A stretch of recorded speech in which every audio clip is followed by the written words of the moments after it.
Sacred Symbols, a PlayStation podcast, is brought to you by, well, you. If you want to learn how to support our show, go to patreon.com/laststandmedia. Greetings and salutations. Welcome back to Sacred Symbols, a PlayStation podcast. This is episode number 424. My name is Colin Moriarty. I'm joined as always by my son, Chris Raygun. Chris, how are you today, my friend? Looking good as always. Thank you. Yeah, not too bad. You know, the heat in LA is cooking my brain at this point. I don't like it. It's too much. This is ridiculous. Like, I feel it's not even that it's particularly hot. I don't think there's like a heat wave happening or anything, but like it's so consistent. And there's something different about it, man. I don't know what it is. There's something.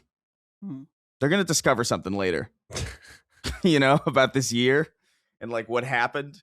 I think there was like that, there was a building on fire a month or two ago. And I'm like suspicious now. I'm like, what the hell was in that thing? Because it feels wrong. Yeah, I can't explain it. We're in the dog days now, man. I'll tell you, you know, just trying to survive out here. Yeah. I thought you almost said "out here." Colin. Out here. Trying to survive out here. Oh, boy. Dustin Furman. Hello. Good to hear from you, my friend, executive producer. Good to see you. Mega Man Legend shirt equipped. Ready to go. How are you? I'm good. Colin, I'm down a new rabbit hole. Oh. And I was going to text you about it because I'm like, surely this was a Colin rabbit hole at one point. Tell me. Decided to save it for right now. Sure. Midwest safety. Oh, yeah, dude. Yeah, Midwest Safeties. Yeah. Good shit. So, yeah, man.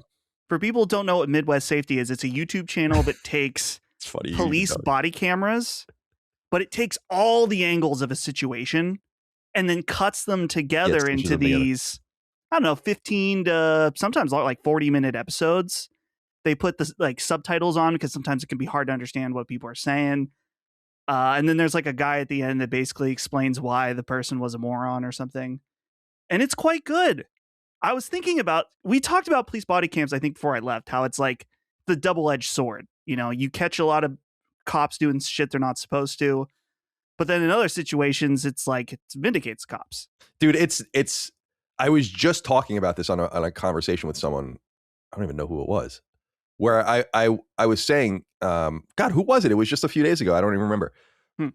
So strange that it comes up where I'm like, body cams were designed to catch the cops doing things. And instead it is actually showed everyone how insane the shit they deal with is.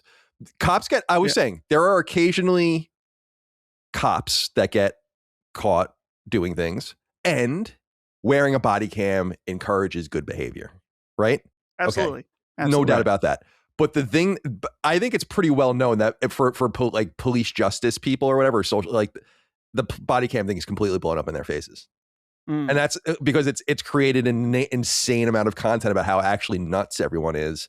And what's funny about Midwest Safety and some of these other channels is you start to discover that some states like Wisconsin, which is one of the states that they focus on, and a few others, have these really lax body cam laws where you can just get whatever you want. And that's why they keep going to these same places over and over and over again, because you can just you rarely find easy police cam stuff out of like California or something like that. It's always out of these random states, and that's the stuff. So yeah, man, I'm deep in. It's so funny you even know what that is. Yeah, because that's deep into my headspace on YouTube. I knew it would be. I knew it would be. It has the you know, the live. It's like a live theater, but it's all real theater. So. But yeah, why would you want to even watch anything else when you could just watch this real shit of people getting fucking nuts? Oh yeah, it's funny because as I've started to watch these, I'm still pretty new into the channel. You see that there's like reoccurring scenarios that happen where it's like a woman was in Home Depot and they want her trespassed, so she goes to leave and she's pissed off. She slams some buckets on the ground and they're like, "You can't do that. Now you're doing disorderly, so I have to arrest you." And so then that escalates into her start running. And it's like, shouldn't have done that. You know, it's I saw a great one recently of like a guy I don't even know what beach it was. He pulled the head off of a seagull or something. And like there was like this whole like, hey, you can't do that. you can't murder seagulls in front of children. And they were like unreasonably patient with him. It was like a 35-minute video. Like, and I watched the whole thing. And he just is so belligerent the entire time. And I'm like, what? They let you off after killing an animal in front of children. Like, you should probably be a little more amenable. Oh, but it kept going crazy. It's like, where's my phone? Where's my phone? You stole my phone. And it's one of the craziest videos I think I've ever. And then they ended up arresting him later, like 35 minutes in, because he just wouldn't stop yelling. It's crazy. Some of these, like, okay. An example of video I watched yesterday was a guy sitting outside Firehouse Subs, and he stole soda because he asked for a water cup. He just walks. He didn't buy anything. He just got a water cup, filled it with soda. He was about to, and the manager was like, "This is the water," because this is like a repeat offender. He fills it with soda, and he goes sits out front. And all they did was tell him to leave. They weren't going to charge him with stealing anything. They're like, you're not allowed back here anymore. But he was insistent, like, oh well, you're not the manager of Firehouse Subs. You can't tell me to leave. I need the manager to tell me to leave. And it becomes this whole thing, and it gets arrested. It's always crazy. It's always shit like that. It's always like the most unnecessary. Did you see though that there's this one video that I saw that like I was like, man, that's the most unlucky fucking thing I've ever seen. Where some dude, he's walking out of an alley, and another dude pulls a gun and starts shooting. He runs out. He runs back through the alley, out the other side, and a cop sees him running and shoots him. This is like, and I was like, yo, I mean, he must have made out pretty well, right? Assuming he survived. Right, I think he did, actually. It's like a dream come true if you live that, if you survive. That's millions, bro. That's like a $1 million. That's insane. You shot a guy for fleeing a gunman. That's insane. I don't know. It's good. It's good to have clarity. That is America. It's good to have clarity. I like the body cams because like the whole point of them is really just to make like everybody's saying it's all he said, she said. Right. Let's just see what the fuck is going on. I don't think it's like a matter of like, oh, this is made for this party. It's like, let's just cut through the bullshit here.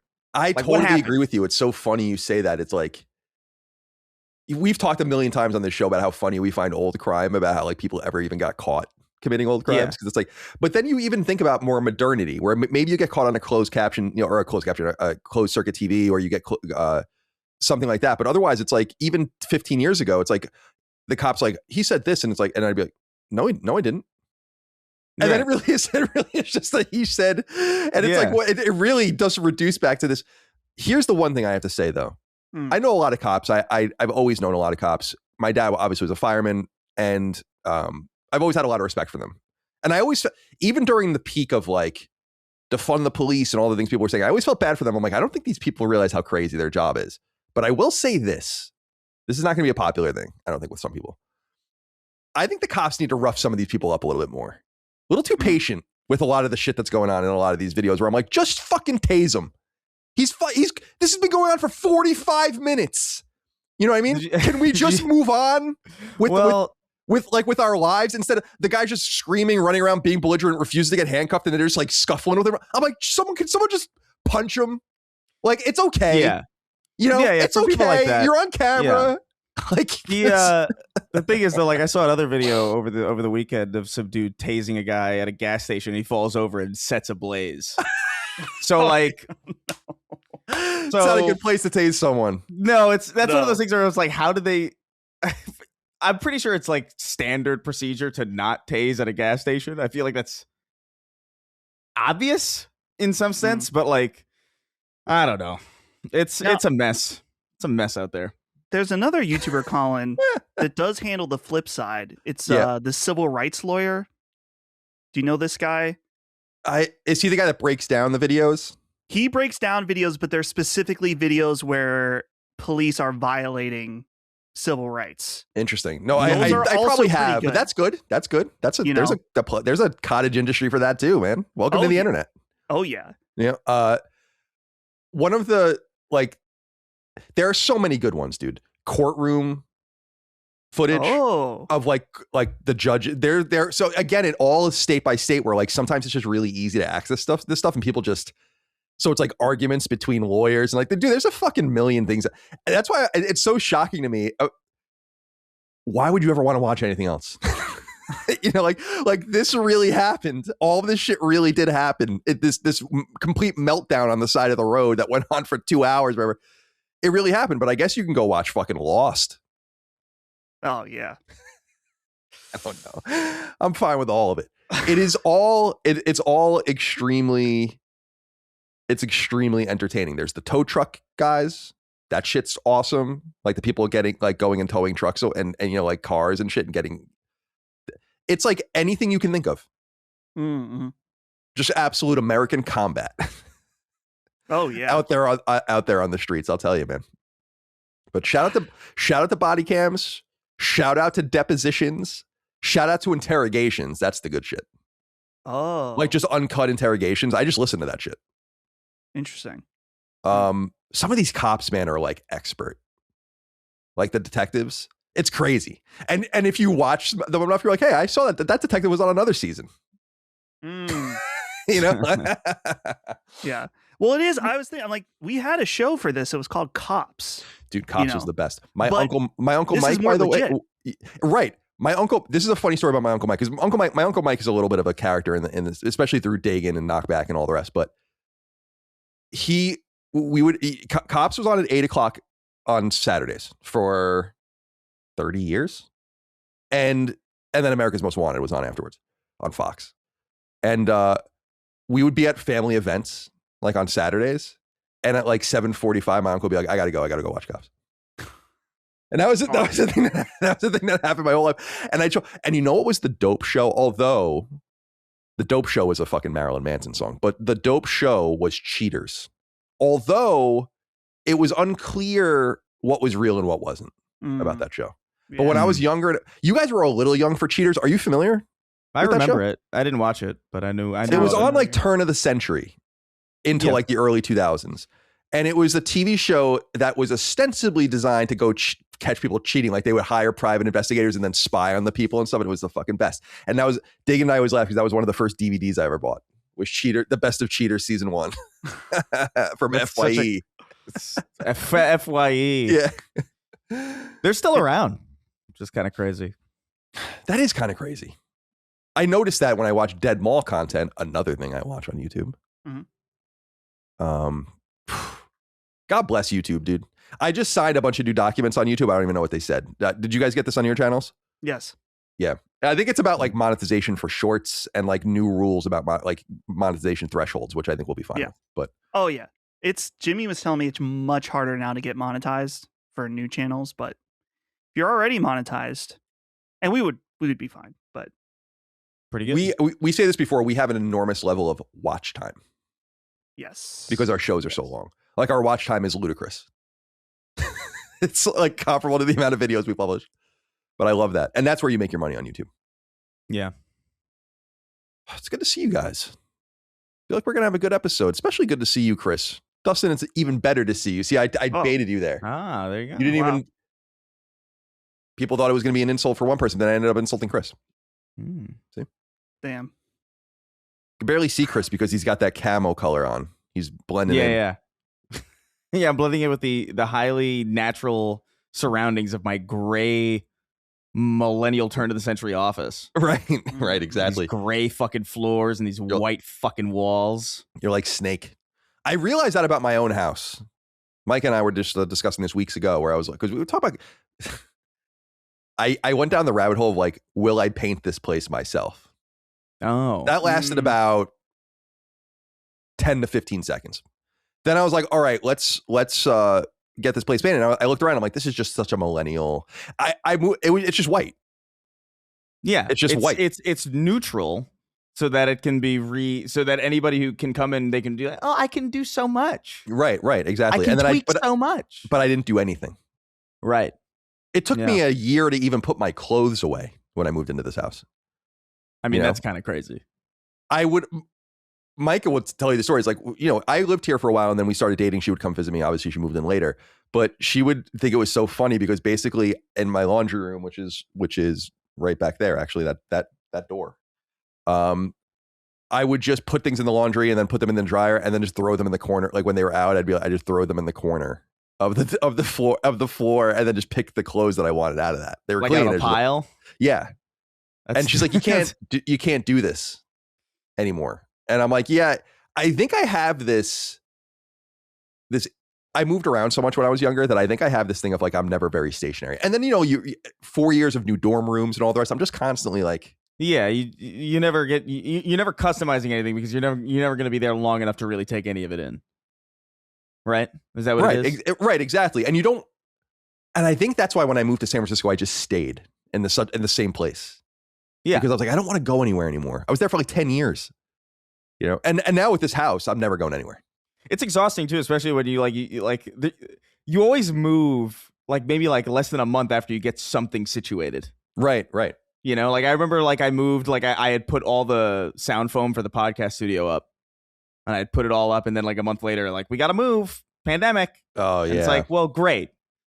I just ruined these walls on purpose because I thought I'd be here for years. Right. Yeah. The foam on the walls thing is so annoying. Oh, I remember exactly what you mean. It is what it is, I guess. I want to just be stationary now. Yeah. But there was a time of you're right, great transients. And yeah, you're right. Like, it's so funny too when I think about it. When I got my job in California after I graduated from college, it all happened within like a month. Like me getting the offer and then me being there basically was like a month because I went as quickly as possible. And I think about that now, how anxious and excited I was. I would do anything. Went on fucking Craigslist and found a roommate at some rent. And now I'd be like, oh my God, I have to move to California. You have to be fucking kidding me. It would probably, it would be a coin flip whether I'd be like, I just can't do it. Like I can't do this. I can't do this. What the fuck are we talking about? Sacred symbols. It's a PlayStation podcast. We've been doing it each and every week since July 2018. Dustin, should we do merch established July 2018? Established 2018 AD. AD. Or CE, if you want to be a little more politically correct. But I like AD. Yeah. CE? What's CE? Common Era. It's just a replacement for AD. That was supposed to be like, because AD is obviously intrinsically tied to Christianity. What did you say? I thought it was ACE after. Wait, it's BCE. It's BC and AD, or BCE and CE. BCE. That's what I was Common thinking. Era. Yeah, but like the year itself is tied to that anyway. So like, who gives a shit? Yeah, I don't. Like, what's also funny is that Jesus was born in 4, right? That's what, right? You would know that, Dustin. Maybe I don't know. But yeah, AD, because I remember. Yeah, like when I was in college, that was when that kind of movement was starting, where it's like, you'd have some professors that would still use first of all, I didn't take ancient history, but AD and BC, and then CE and BCE. I go with AD because I think it looks cooler. Yeah. And it also makes sense in both English and in Latin, which is cool. I appreciate that. Yeah. The issue with, I don't know, established, having like one of those dates and it says established and it starts with 2 to me is so like, who cares? You know what I mean? Like, I feel like established 19 is where you want to be. Right. Because that's interesting. But like established, like even 2000, even something that's long ago, established 2004. It's like, well, that was like 4 years ago. Yeah, I have no concept of time moving in the 21st century at all. Everything feels like it was yesterday. Yeah. And then the 90s feel like ancient history. Exactly. I'm playing Beast of Reincarnation now, which we'll talk about later. That takes place in the 4000s. So you're seeing these like random dates and it's like 4000 AD. Jesus fucking Christ. I hope the fucking meteor takes this planet out by that point. It's getting so dark here. Why can't we just be happy? I didn't say anything. Yeah, right, Chris. You feeling it? It's radiating. It radiates out of me. The exact, like I wake up in a cold sweat. Oh man. Like I don't know you. Jesus Christ. You're probably half the reason I'm so depressed. 100%. I knew I loved you immediately when I met you. Because of that. because I had this sadness. Well, no, because you and I just have the same. Yes, but you and I have the same. I realized very quickly. I remember realizing when we went to lunch that day, when we really got to know each other the first time. I was like, I know this person pretty well. I think, like just the way you speak and the way you are. I'm like, you're very much like people I know from home. you almost don't really meet many people like that are not from where we're from. And I think that's such a unique geographic thing. And it's not unique to us. Others have their types. But, right. Yeah. But you were very familiar to me. That's funny. I felt the same way because there's definitely like there's a malaise, like inherent. That's funny. Absolutely. All right, Dustin, go to Ohio recently? It's been a while. Yeah, a few weeks since you went on a little vacation. Where's this coming from? You had to be nice for a week, and then now you gotta bring it up. Sorry. I was expecting it to come up last week. Yeah, I don't know. We just roll with whatever. We don't want to go back to things that have. I want to go with the flow of the show. Right. There are many things that don't come up. Believe me. Right. Yeah, I was in Ohio. I went to Culver's when I was there. Oh. People swear by Culver's. It was good. It wasn't amazing. I mean, it was good fast food, I would say. I enjoyed it. If you're in the area, it's good to go. Yeah, if you're in the area, it's certainly a fine place to go. But I was at the abbreviation is CCAG. It's like Cleveland Classic Arcade something. Just checking out some games. Good. I'm glad you got to do that. It was fun. I had a great time. It was nice to spend some time with my friends for a few hours. Did you go to the deli? No, I didn't. I thought about it, but we were kind of running short on time to get there. Gotcha. So. Well, let's wrap this up. It's time to go. Actually, we really haven't even begun yet. Sacred Symbols goes live each and every week. You can get it 3 days early and ad-free over on Patreon. Patreon.com/laststandmedia, where well over 12,000 of you are over there right now supporting us each month. We appreciate you. $1 a month, $2 a month, $5 a month, $10 a month, $25 a month. Those are the tiers. You choose your angle. A vast majority of you are at the $5 level. That's early ad-free access to all the shows in the Last Stand Network, the ability to submit your inquiries to all the shows in the Last Stand Network on the threads that go live on the newsfeed. Ours goes live Wednesdays and are deleted Thursdays, in case you're curious. Sacred Symbols Plus every week. We'll talk about that in a minute. Go to Discord if you want. We just did the Halo Campaign Evolved spoiler cast and review discussion. That was fun. So go check that out. Had Maddie on recently, had Lockmore on recently, Moore's Law, and so on and so forth. I have an interesting one coming up. Do you know who Kiwi Talks is? Yeah, I'm interviewing him. Oh, cool. Because I'm fascinated by, for people that don't know, he is a somewhat prolific YouTube interviewer of people in the games industry. Just random people. Sometimes big people, but often just random people that work on random games. And I want to know about his process. A lot of shit comes from his interviews. A lot of people say a lot of things. Remember the guy basically told what appeared to be the story of Naughty Dog directors walking into an Uncharted 4 meeting when Amy was still there and saying how bad the game was. Like all that. That's the guy. And remember we were making fun of it because that guy clearly has no idea what he just said. Right. Yeah. It was like one of the most cataclysmic things I've ever heard someone say where they didn't even seem to understand what they had just said. That guy's got an uncanny ability. Like it seems like a lot of people are just willing to speak in a strangely honest way around him.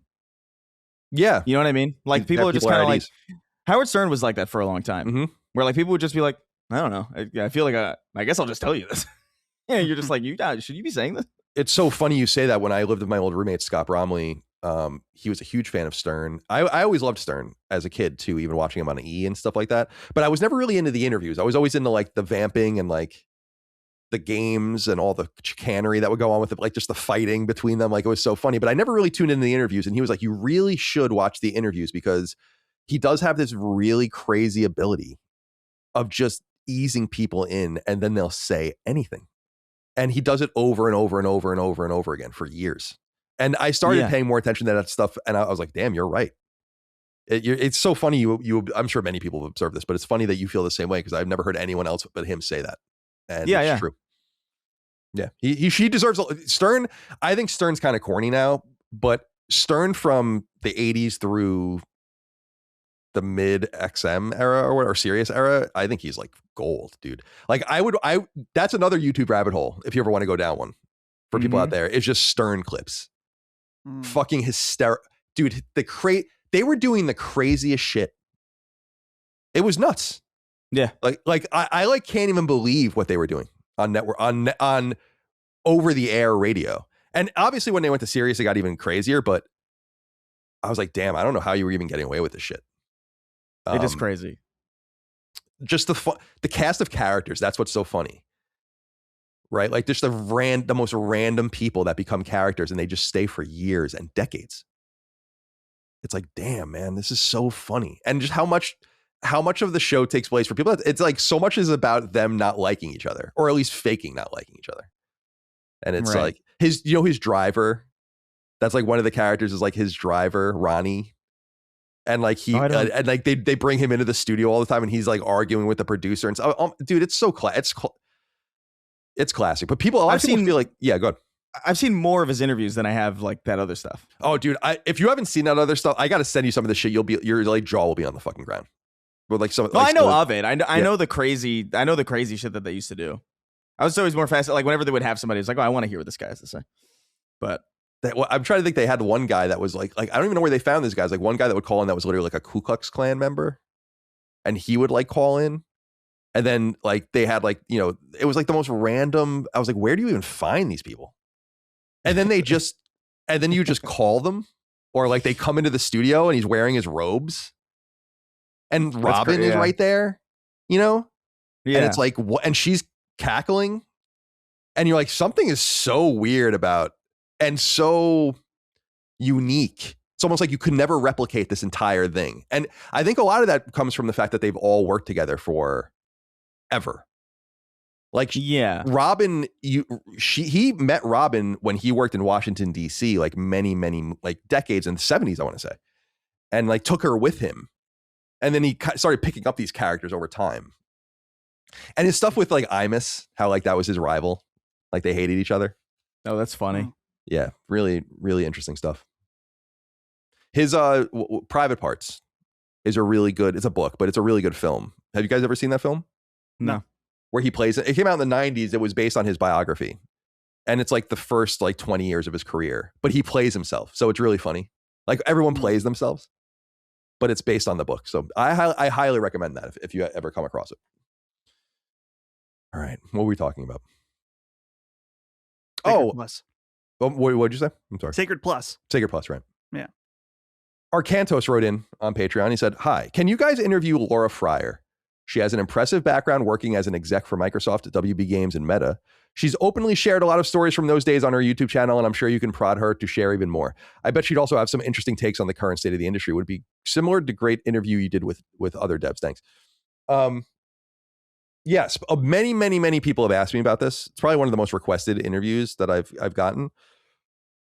So the answer is yes, we will do that. I will definitely reach out to her at some point, but there's two things. Number one is I only like to reach out to people when I'm like ready to talk to them. I don't like scheduling things like sometimes when I do shows for other people, it's like you get scheduled months in advance. And I'm like, I can't even operate. There's no universe where I can operate like that in this space. So there's that. So I would be more on the fly. But the other thing is she's done so much content and I want to watch it and study it before I like reach out to her so I can ask her about it. So yes, but that will take time. And I appreciate you guys writing in about that. But she's definitely on the list. Absolutely. Very interesting person. No doubt. Also, Sacred Streaming is going on. Dustin and I just streamed last week. Tried to kind of cobble together what I'm going to talk about with the congressman's aide next week when I go and I'm staying infamously. We're doing it over Zoom. Because I should definitely go to Washington, D.C. to meet for 15 minutes with the aide of a congressman. Dustin disagrees, by the way, with that. But we're going to get the conversation going, and then hopefully we'll go and meet with more people. And that's just the beginning. That's getting the ball rolling, as it were. So I'm really excited about that. So we got some of that stuff together. I've been thinking a lot about how I want, because for people that don't know, I'm going to go and talk about the digital game situation. And I was like, well, let's crowdsource it a little bit. What do you think I should do? Let's assume we have 20 minutes. How should I present this? And I did ask the person at the congressman's office a series of questions about like, well, how should I present it? What do you know? How should I what should I assume about you? Because sometimes you have to lay the groundwork, but sometimes like you don't have to lay the groundwork. And so I have good clarity into what we're going to do there. And I'm excited about that. I don't know what we'll do on the stream next week. We'll see what happens. Yeah, I will be slightly late. So you can either start without me or start late. Just doing whatever you want these days, I guess, huh? Leon has an appointment at 1. Yeah. Fair enough. I didn't schedule it. I'm sorry. Oh, it's okay. I don't care. He did. 2-month appointment. Yeah, he scheduled it. Got it. But it's literally a 15-minute appointment at 1:00. So okay, cool. That's not a big deal. Yeah. Chase Carter wrote in and said, "Good afternoon. I was curious now that Madden 27 has a coach mode. Will Colin finally be the one to take the Jets all the way? Some of us are sports fans. Plus, you might introduce the game to a few more sword and spell nerds. Have a good day." People have been writing in about this because I've gone on and on about how much I loved NFL Head Coach on PS2, which was an EA spinoff of Madden, where you were just the coach. And there's apparently like a larger mode in Madden. And I was like, that could be compelling streaming. Like I actually feel like that could be interesting. So maybe I haven't bought Madden in many years. What was the last Madden you bought? Do you think you PS3? Was it like PS3? And even then bought because I would get them for free at that point. The last time I probably bought a Madden game was PS2. Yeah, like actually bought one. Yeah. Yeah. Damn. But I haven't played Madden really since PS3, and I haven't played NHL since PS4. Just kind of out of the game, which is ironic because they're in the game. Yeah. Very good. Can you create a team still? We create and coach our own team. I don't know what the rules are. It's different because the NHL games have like all the sub leagues, and it's granular all the way into the juniors. There's fucking hundreds of teams in all these systems. Same with baseball. But the NFL is just 32 teams with no subclass teams. And so I don't actually know if there are true custom, in other words, you would have to take a team and then do whatever you want with it, a team that exists. Yeah. So you could take a team, release everyone, and then sign whoever you want, and change the rules and stuff like that if you wanted to do that. That you could do. Can we scan ourselves in? I've got a that Xbox you can do. Yes, you can create a player. Okay. That I am fairly certain you can do. Dude, face scanning. I remember it was it Rainbow Six Vegas 1 or 2 allowed you to do that with the Xbox 360 camera, and it was so botched. Oh yeah. It's the most disgusting people I've ever seen. Do you ever read about how do you guys remember the Game Boy camera? Oh yeah. So you might remember that Nintendo was really obsessed at that time, and I never had the camera or the printer because even I was like, even I at that time was like, I'm not fucking buying this bullshit. This is because they have little kiosks at like EB, and you would be able to print things out and play. And I'm like, this fucking sucks. Like even in 7th grade, I'm like, this is awful. But Nintendo was really interested in trying to create functionality between the Game Boy Color or the Game Boy camera and the N64. So things you would do on it might appear, and there was I think more functionality in Japan with it. But one of the things they tried to do and failed, and I wish that there was visual evidence of what it looked like, was they were trying to get face scanning into perfect dark by using the Game Boy Pocket or the Game Boy camera, and they were like, it just looked like shit. And I was like, I would have loved to see what this thing looked like, and I wish that it made it into that game because I would have been all over that. Maybe I would have bought it at that point. The camera was only $50. I remember that. And that's not so when you think back on it, it's like, that's not horrible. The bigger question is, what the fuck were you supposed to do with it? Because it was like you were looking at, you ever see the original photos, when they discovered Pluto in the 1920s, and it's just a dot, and it's it's just noise. It's nothing. So now you say $50 is not a lot. It is a lot considering what you're getting is a photo, is a really foggy representation of 8 squares. Right. That's true. That are supposed to approximate whatever it is you just took a picture of. So funny, man. Dude, I had a Game Boy camera. I thought it was awesome. You had one? I didn't know that. Yeah. Yeah, I had a Game Boy camera. And I maybe it's an age thing, because it's I'm trying to think how old I was. You would have been six when it came out, maybe. Yeah. And maybe digital cameras weren't really commonplace. Right. That's true. At that time. No. You take a picture of your dog or something and had the games that you could put your face into. Right. And it was good enough. It was kind of, I thought it was, and now even I think there's people that take pictures with, they have an aesthetic to them. Mm-hmm. There is. It's like how I feel about early AI art. Where it was all just completely it actually, it's weird. It's weirdly more, there's more artistry in it, because it's just how would any Will Smith eating spaghetti and his arm is like kind of like phasing through his own body and it's like becoming a different person. It's like it's really like early AI art is the closest I've ever seen to dreams. You know what I mean? Like dream logic, like visually represented. Like you couldn't really like do that with like CG because you'd be too worried about like, oh, does this make sense? You know, the person orchestrating or doing the choreography for it.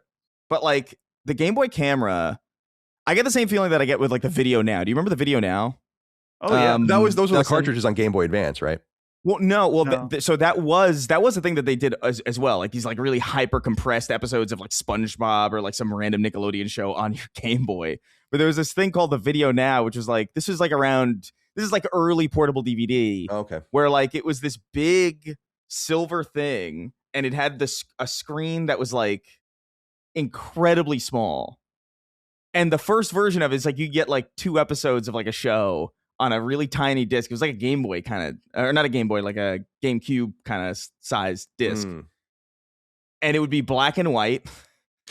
It would be hyper. It was so funny thinking about like I was watching black and white episodes of like SpongeBob, and that felt like the future to me, which is like the closest. It's probably the closest I'll ever feel to like ancestors of mine who saw like black and white TV, you know, for the first time, and they're like, "Whoa!" Watching the Honeymooners. Yeah, exactly. That shit sucked. That old chestnut, dude. It was. I remember. I have fond memories of the Video Now, but like, nah, man. It's so funny, dude. All just the little mini video formats. I even think it was much higher quality, but even UMDs, like it was just so funny. Like they were like it's like there was this idea that maybe you'll buy a whole movie catalog on your PSP. On your PSP, yeah. What I loved about the UMD was that it was a disc and a cartridge at the same time. And I thought that was so cool, right? At the time, because it's like, who does that? And it also felt like really flimsy. It's weird how flimsy they felt.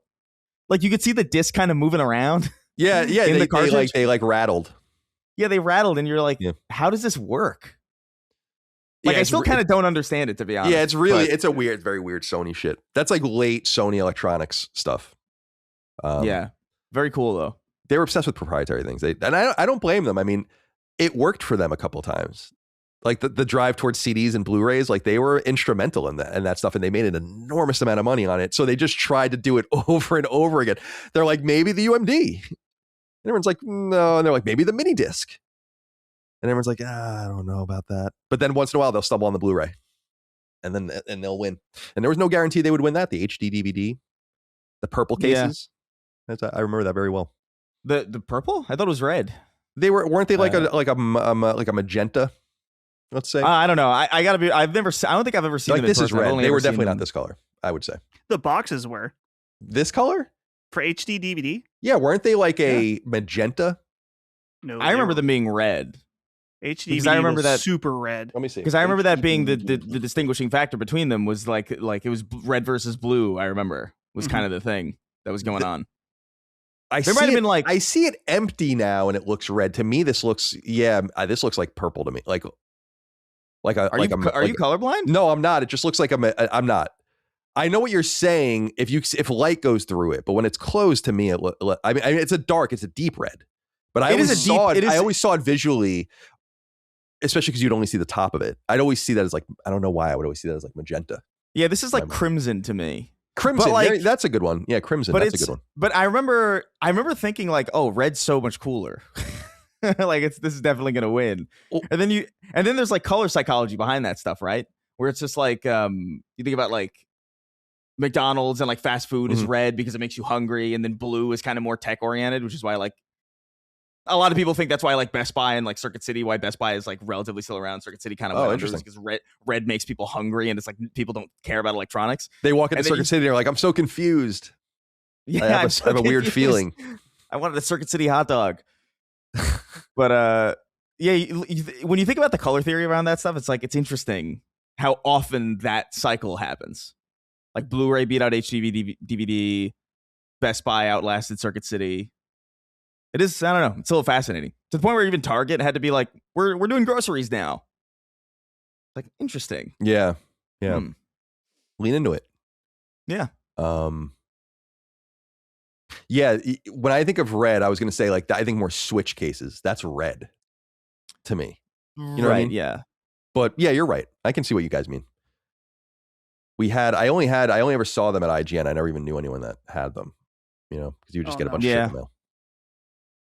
Yeah, I don't even know if I wonder what the consensus is. I wonder if it's like a Bing Google thing. You know what I mean? Where like a lot of people actually like would swear that like Bing is better, but like who cares? Because Google is like the de facto. I think HD DVD held a lot less than Blu-ray. Oh, I see. Like significant. Okay. If I remember. So it was just worse. Yes. Okay. But I don't know. I have to watch 12 YouTube videos later tonight to remember when I'm bored. Merch. lastdaymedia.store.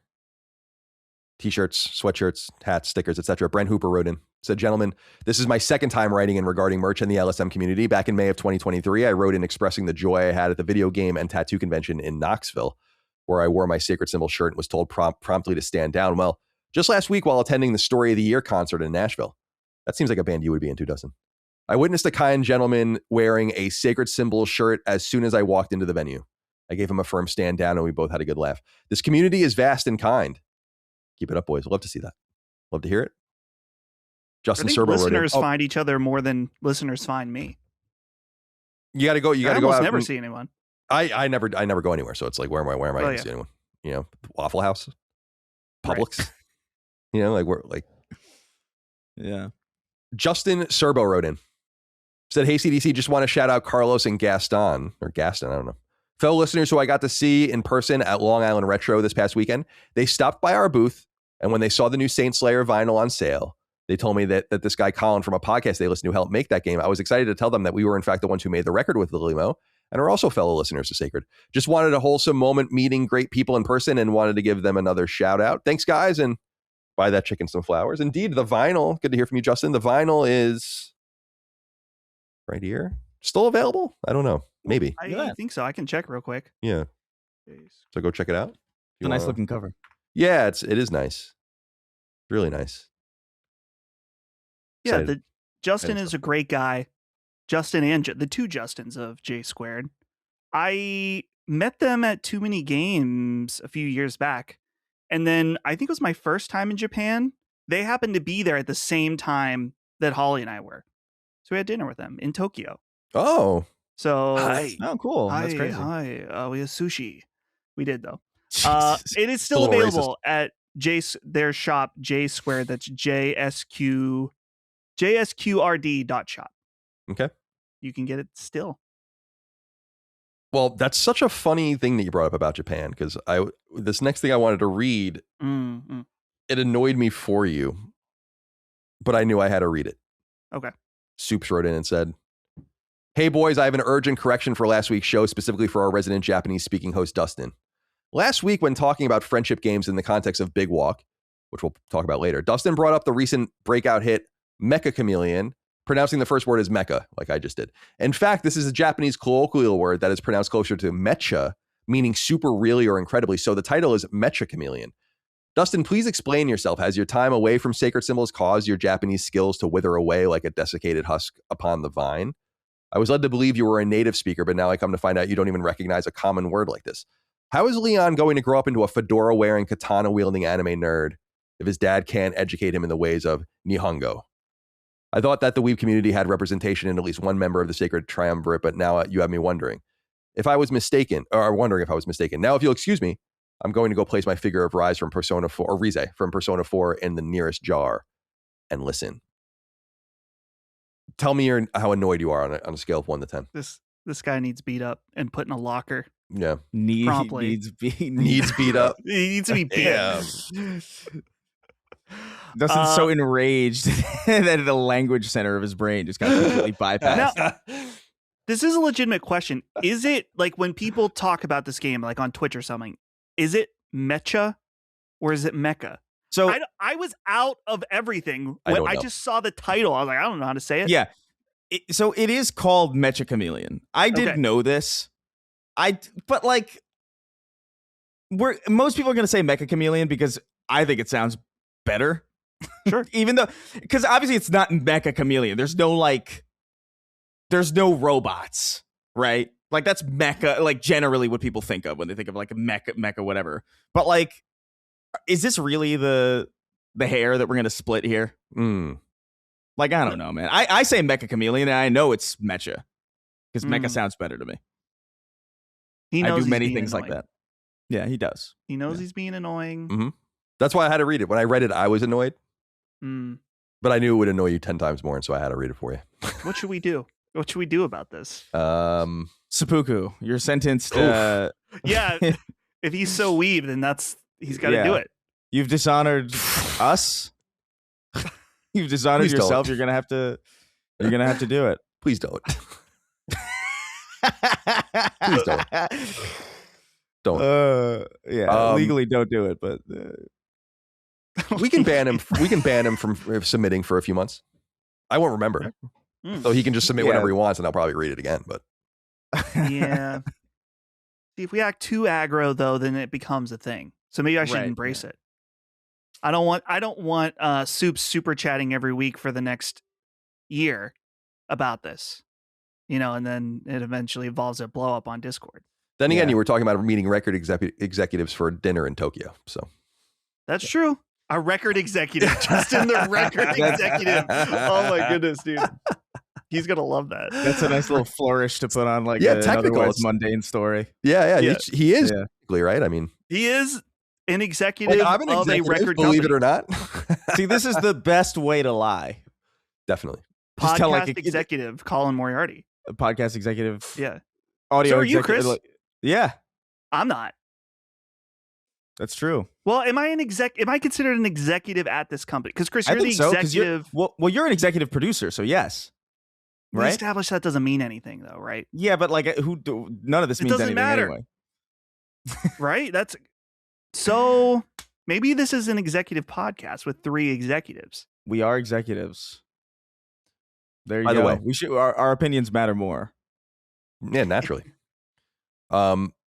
This new Zencaster that we're, because Zencaster updated, that's the app we're using. It's much clearer for us. It is much clearer. Like, I see you guys a lot clearer. Yeah, like they just fixed that, I guess.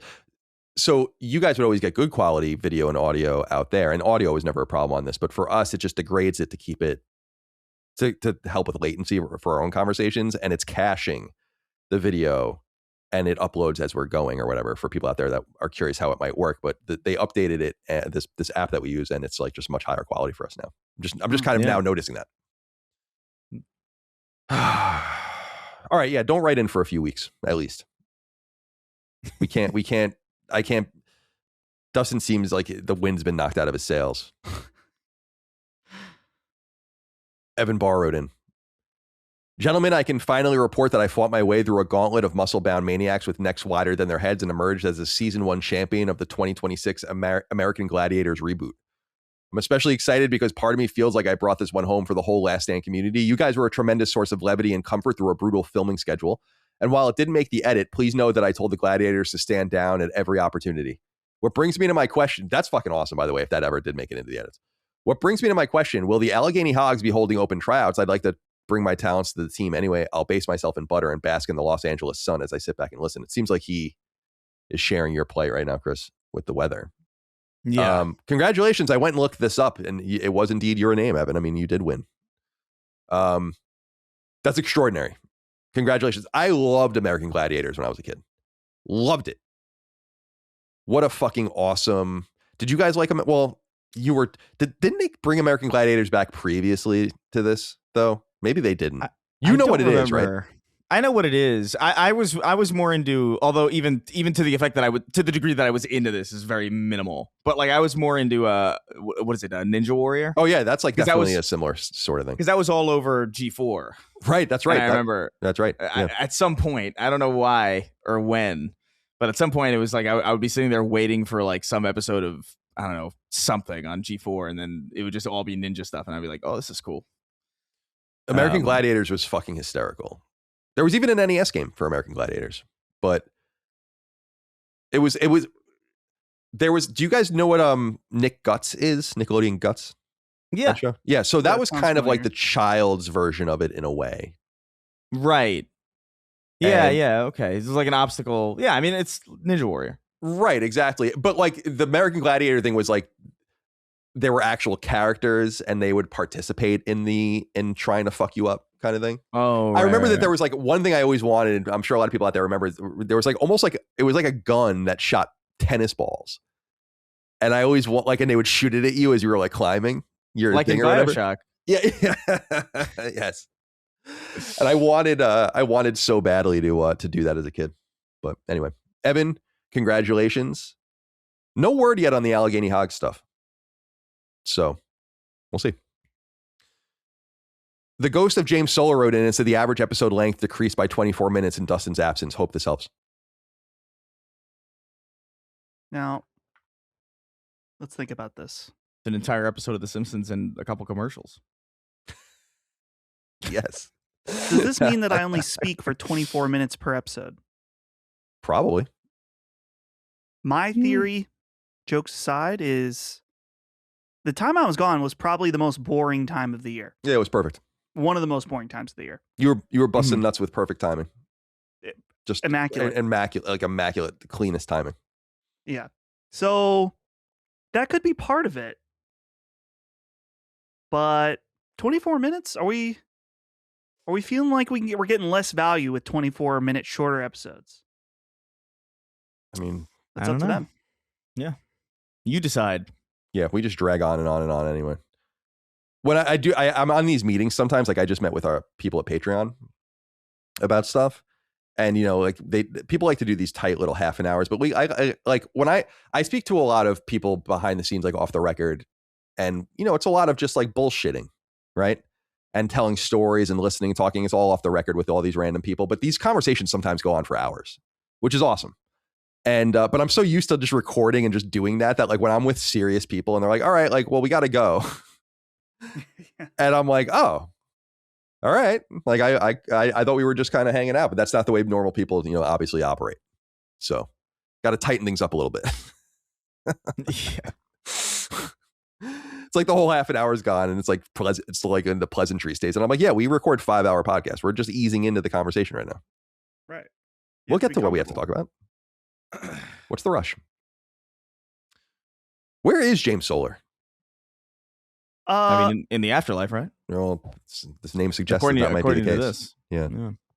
I saw him pop up recently somewhere because people were wondering, like, where is this man? Also, who would update the fantasy draft stuff?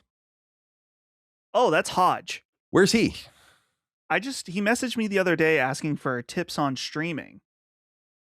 So I don't know. I have a tip for Hodge. Update the fantasy draft document. Has there been any? I feel like a lot of stuff is. Has there been anything that's out that has? There must be. Because I feel like the last. I don't know. I feel like there's a lot of slow.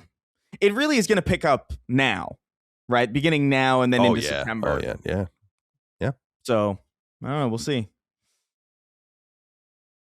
The last post was May 1st from him on the fantasy draft. Has anything come out? Life of Elliot, Millennium Tales. Life is smelly. Marvel Tokon. That just came out though. Halo. I think maybe one of us had Halo. Yeah, Halo's probably on there. And Beast of Reincarnation, is that on there? Probably. So yeah, it's ready to be updated. Is the point. But that is the point, isn't it? He's a volunteer, you know. What do you think? Caleb Taylor wrote in, said almonds need more water than AI data centers. That is all. Yeah, food. Yeah. But I love almonds. It's also food. Right. Like, I don't know. To me, it's like, okay. Now, I'm ignorant. Yeah. As you guys already know. Do data centers continue to take in more water? That's what I don't understand either. Why wouldn't they just circulate the water? That's how most computers do that. Mm-hmm. And also, this whole thing about AI, I'm talking out of my ass right now. Yeah. So I might be totally wrong about this. Everyone's focused on the water of the data centers. I don't care about that. I care about the electricity. Yeah, the electricity. Yeah, that's a real problem. That actually materially affects me. And that's the only reason I would care. Right. Well, no, same. No. Yeah. Yeah, I don't. You know what I've realized about the AI stuff, because I try to read a little bit more about it, or have tried to read a little bit more about it, and try to be a little more open minded, especially here in Virginia. If you don't know anything about what's going on in Virginia, like we're getting bombarded with data center stuff here, and to the point where we're making fun of, like I told you, there's like commercials playing that like seem like they were written by like Evil Empire Inc. And it's like, our data centers help pay for your education, and okay, it's like, keep rates low and invest in your infrastructure and all that. And I'm like, I don't know, whatever. But it seems like there's like kind of a bounce back effect in some quarters where it's like people are being too dramatic about it now. Have you seen any of this kind of feedback, or like any of these articles where it's like AI data centers started popping up? Everyone was really against AI data centers, and then everyone's like, fuck these places. And then everyone's like, well, they're not that bad. And I'm like, what's really true? This is a classic info war. Right. Who's paying who?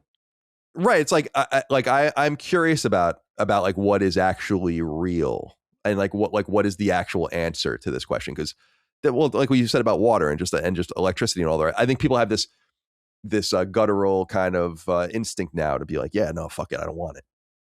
But now I'm reading this other stuff, and I'm like, yeah, what is the actual answer? One thing I want to say for sure, though, is that I hope this all just collapses under the weight of itself, like a dying star.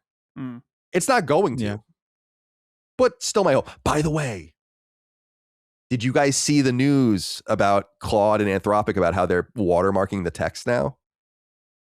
Oh, yeah. I did see that, but like, couldn't you just rewrite like? I don't understand how that's going to work, really. It's like some sort of like they're writing and encoding like hash passwords in the text, which is crazy and kind of ingenious, actually. So like people were saying, like, even if you cut a sentence and put it here or do this, like it's like it might not be enough to like you'd have to like wholesale rewrite it. And I'm not saying like type it again, like rewrite the order of the words, the order of the letters. That's like what it's in. And I'm like, that's because I got to say, Chris, unpopular in some quarters, popular in some quarters. I noted that people have been passing off their writing as or AI writing as their writing for years. And now these people are going to get got. And they're not going to be able to really avoid it. And they're not going to really even know if they've cleansed their shit of it. And I can't wait. You have to understand, I can't wait for this. I love that. Yeah, I mean, it's a good PR move. I'm skeptical of like how effective that's going to be, because I feel like if I really want, I don't use a lot of AI really. So like maybe I'm just like not too caught up with it. But I get the sense that if they did have like some kind of code embedded into whatever it is that I had it right, I feel like it would be fairly trivial to get around that hurdle that they're putting up. It sounds to me like what do you mean there's going to be a watermark in the text? Like I don't fully understand. Like I can't visualize it. But like maybe it'll be great. I mean, it's better than doing nothing. That's that. It is good that they're doing something about it, because that also bothers the shit out of me. That people just like don't know how to write anymore. They don't know how to read anymore. They're just like passing it off on a fucking computer. But it happened to Dustin and I. I'm sorry, go ahead. I didn't mean to interrupt. No, I was just gonna say, like, it seems from like just what I'm observing about like what they're doing, it's just like I feel like if I really wanted to, I could get around this really kind of easily. But what are you gonna say? I was gonna say, just when Dustin and I were streaming and I was trying to write things, and someone was like, just put it in AI and get this over with already. And I was like, fuck. I can't take that. That's people's like instinct. Now, here's the way as I understand it, Chris, how it works, right? Sure. And I could be wrong about this, Dustin. You might know maybe more about this than I do. I have no idea. But imagine a paragraph of text with like hundreds of characters in it. The 8th character is an E, the 26th character is an F, the 32nd character is like a dash, right? And like in that order, like in those places, it's basically saying like AI wrote this, because the letters are in these places, or the characters are in these specific places, and it's hidden in a certain order. That's how they're doing it. So it would require you to like actually, because some people are like, oh, I would just type it in Notepad, and then it's like that's not what it is. It's like literally in the character's order, and it creates some sort of alphanumeric thing. And that's how they know. And I was like, Yeah. that's pretty crazy. But by the way, a connection to games and what's going on with games. Remember, we keep talking about Congress and the EU and the European Commission. This is happening because of the European Commission. And and the companies had to sign a compact to do business in Europe. So it's going to be on all of them, except for one company. Elon wouldn't sign it. And so Grok will not have this watermarking feature that everything else will, which is interesting. So trying to kind of remain outside the mainstream, and it might injure their ability to do business there. But expect this to roll out with all the major models. Interesting. And I think the Claude model, by the way, has been active since the 2nd or something like that. So it's already, I think, going. I wonder what the I guess there's like a software then. But so this is the thing, right? So how do you so there's a code baked into like how it's written. How do you then decipher the code? I guess there is. I read a little bit about this, and I want to be clear to people out there. I don't really use AI, so I'm not super familiar with it. Like I have ChatGPT on my phone, and I talk to it about plants and shit like that, and I ask it questions like a search engine every once in a while. So I don't want to be too over my skis. But as far as I understand, there is a like Anthropic or whatever, like these different companies have like an umbrella of apps that interact with each other. Right. And one of them, I think, is like the key that they'll release alongside this thing that you will then run everything through. Now, I understand. Yeah. This sounds to me like we're going to make this thing. It's going to create a problem. And then we're going to sell you. The solution. The solution to the problem. Yeah. Like it almost sounds exactly like that. Whatever. I don't know. We're gonna burn your house down and then sell you extinguishers, sort of. Right. It seems kind of crazy to me, but like, all right. I mean, at least there's a key, I guess. At least there's a way to get around it. I don't know. It's interesting to me. Whatever. People are really up in arms about this. If you read about it, like people are really upset about this. But I see a lot of comments which are totally reasonable, where it's like, if you're unashamed of your use of AI, then why do you care? Yeah, I agree. Yeah. It's very silly to me. You know, and people would say like, I've seen people respond like, oh, you wouldn't do this to a calculator or anything. And I'm like, the calculator gives you answers to questions.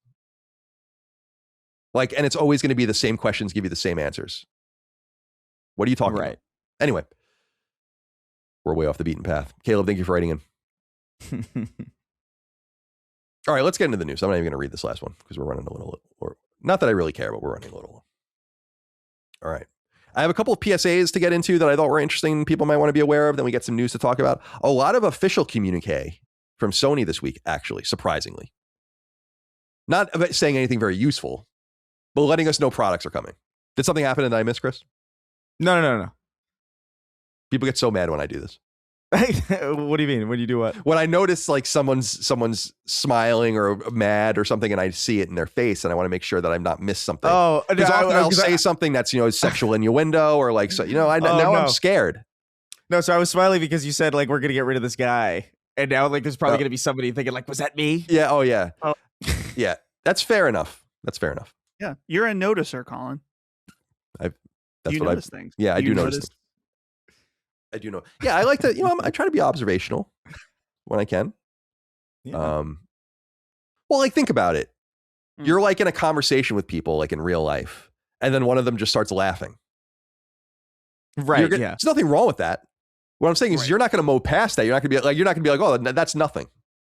Of course you're going to inquire about that. No, of course. You know. But then people are like, just go on with the show. I feel like I'm out of my mind. Hurry up. I feel so weirdly energized lately. Oh, that's good. Yeah. Have you been getting up earlier or no? Oh, no, not at all. No. And I would say like not even, it's a spiritual thing. You know what I mean? Like I just feel like I'm more in the content. I'm having a better time. Not that I'm ever having a bad time. You know what I mean though? Like I'm in a good season right now. Good. I think I might be a few more weeks and then I'll come back. It's gonna go fucking tank from there. I'll tell you what. But well, by the way, I'm gonna be bombarding you with a few important matters when you come back. But Well, I haven't emailed you about any of it yet because I'm like, well, I'll just wait till you come back. But yeah, there are things. We're in a little bit of stasis right now with a few things because I need you. Right. But it'll happen when it happens. I think I know when I'm coming back. Fully. Oh yeah. Did you talk about this with me yet? No, I didn't. I was discussing with Holly like a night or two ago. Okay. Do you want me to tell you? Sure. Tell me right now. I was thinking I can be under your 3 months. Not that you ever gave me 3 months. You said as long as you want, but you initially said 3. You're really fixated on this. I want you to do whatever you feel like is appropriate. I mean it. I'm ready. I'm pretty much ready. You're over it now. I know. This is what I hear from some people this is what I hear from some people that I've known that have been on leave from their companies or their work, where it's like, all right, enough. Listen, I could easily take off 6 months. Trust me. I absolutely love, spending time with the baby, going to Ohio, all these things. Yeah, going on vacation in Ohio. Yeah. Jesus. But what about this week? Like, what if I just go till the end of August? Yeah, that's fine. It's clean. That's nice and clean. Yeah, nice and clean. Nice and simple. That's perfectly fine for me. One might say. The things that are in stasis are the physical game stuff for Saint Slayer. Right. Dagon's done. Oh, so we're ready to go. That's and fantastic. Then and East Asia. That process done before I joined in on the project. Trust me. No offense to Dagon. We love you, Dagon, but I'm glad that is fantastic. Dagon knows what time it is. Dagon never knew a deadline he didn't want to extend. Right. But he got this one. Like, I really monitored him very little, and I just kind of trusted with him, and he did a great job. It's awesome. And but we got to get all that shit printed because East Asia Soft is already on it. We're gonna get the game soon, so that's number one. And then number two is, what do we do for our 10th anniversary? Oh, how soon is that? I guess it really depends on how you identify it. Like, I think it's March 20 is the date that I announced Colin's Last Stand. So it'll probably be something like that. Yeah. Okay. Yeah. So those are the two things. I want you to think deeply about them. Oh, and we'll probably need Holly again for the packages and stuff she wants to do all that. We might want to even recruit more people. Yeah, that's fine. So it takes less time. Your mom can help if she wants. I know she's putzing around doing nothing. No. Well, she doesn't have a job, so she's doing all of her art. Yeah, she's doing art. She's doing all kinds of fun stuff. Very talented. Productive stuff. All right. Let's see. I think that's it. PSA number 1. Phantom Blade Zero is getting a dedicated state of play. This game has been lingering forever at this point. It's not really forever, but a long time. So the state of play will broadcast Monday, August 17th. That's the day that this podcast will go live on free feeds. So patrons will get a little bit of a extra heads up. And it's at 10 p.m. Eastern time that night. So be aware that that's happening. Are either of you usually late? Yeah, I think it's because it's for a East Asian audience. I see. Yeah. All right. That makes sense. Because it's 10 a.m. Over there the next day. Right. So obviously everyone's going to be in on it. And are you guys interested in this game? I just feel like I want to just see it at this point. Like, how does it do? What is it going to be? It's just been lingering for so long. And I am eager to see. This is one of those things where I'll be interested in people's reviews just on where it calibrates on the Souls-like meter. Because there's a certain cutoff for me. Like Stellar Blade was getting there. Going much beyond that, I'm like not really interested. Something like Beast of Reincarnation is like way on the other end of the spectrum where it's really not at all. So I want to know where it stands on that. Because then maybe I will check it out. Chris, are you interested? Yeah. I'm kind of iffy on this only because I feel like it's been in the public consciousness for so long. And I feel like I've seen it so many times that it's beginning to blend into other things to me. I also get a vibe. I get a Rise of the Ronin kind of feel from this where I'm like, I don't know about it. Like, it looks good. Like, there's something about it that looks bad or anything. I just question how into it I could really get based on what I'm seeing.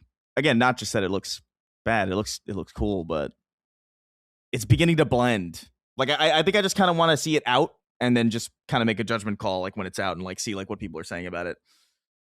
And then just kind of make a decision from there. But I'll watch the state of play, obviously, but I'm not really excited about it. It is kind of a game in the clear in a way because it comes out October 29th. It got pushed back a bunch of times. Right. So that's kind of, if like you got into it, it's right. That gives you basically 3 weeks before, 2.5 weeks before Grand Theft Auto. It's not a terrible place to be. I feel like there's just so many of these kinds of games at this point that they're all blurring together, and actually that it took so long to come to market. Because if you read about it, they were really talking about this game and really starting to get it going in pre-production in 2017. So it took them almost 10 years. I think that if they got it out sooner, maybe it would have even fared better, but I don't know. Dustin, this is kind of up your alley. I don't know where you are on this one. Yeah, I agree with Chris that a lot of these games kind of blend in my mind at this point. So I am curious about this. It's not like I'm not going to be standing by at 9:50 p.m. waiting for the state of play, but I will probably scroll through this and check it out just to learn more about it. Because like I remember the reveal trailer for this game, and I know there's been tons of stuff since then, but I really haven't kept up with it. So the fact that it's getting its own state of play seems like Sony's taking this game pretty seriously. Like there could be something really good behind this. So that does make me more intrigued. So probably Tuesday morning when I'm drinking my coffee, I will check out this state of play. Yeah. It doesn't look, because I'm watching the pre-order trailer now that they have in the PlayStation blog. It's like the second video link they have. It doesn't look particularly Souls-like. It looks actually like more like an old school. It reminds me of like Ninja Blade or something. Yeah, like, there's this. They've got these like set piece kind of fights that you don't normally see in Souls games that are more like sandbox oriented or kind of arena oriented. This is kind of this is more my alley, I gotta say. But they use this term in the Wikipedia, Chris. I think you and I think we have discussed this on the show in the past. The wuxia action role playing game. Wuxia. WUXIA, which I'll put in the chat, is a reference to. It's I guess one of the Chinese dialects for martial arts and chivalry is a genre of Chinese fiction and low fantasy concerning the adventures of martial artists in ancient China. Interesting. So they're pitching it. So it's one of the like a game in that brand of East Asian flair, and then they're calling it an action RPG, which Souls-likes typically are. I don't know that. In other words, I don't even know if that's what they're leaning into for their marketing as it being a Souls-like game or something like that, because maybe they're not. I think that's a razor's edge, like we always say, with alienating people. It's very attractive to a certain group of people and completely alienating. It's why I think I'm interested to see where on the spectrum a game like an action game like Intergalactic ends up resting. Right. Because you could lean crazy into the hardcore shit and do Elden Ring, and that could be huge. But you could, if it's not quite right, but really difficult, I think it alienates a bunch of people. So yeah, I don't know if that's what they're going for. I think the bigger thing that I'm interested in though with this, and you're right about this being a big deal for it getting a state of play, and Sony obviously is I guess acting as the conduit, because I think S Game, which is the Chinese developer that's making it, is publishing it themselves. But this is a big game in China, and Sony really is exponentially increasing its presence in that country. And I think doing a Western translated but Chinese state of play is pretty crazy, and in a good way, kind of cool. It's just for a different audience, and it's part of my whole thesis recently that it's not so much about us anymore. The Western core, right? It's about a bunch of city states now that all exist side by side. So I'll be interested to see how this does. The other thing that, remember, we brought this up last time we talked about Phantom Blade, when we were talking about how, the game kind of entered full development, just 4 or 5 years ago, and then, kind of got bounced around or whatever, is that Phantom Blade is an existing franchise that we have like no context into in the West. That's another thing that I find pretty fascinating. Right. Like, I think there are several other Phantom Blade games. So we just don't have them. And I wonder if Sony's heavy investment in China and Chinese games will continue to pay dividends, or if it'll start to flatline for them. What I want to see out of China, and I don't mean to beat a dead horse, is I want to see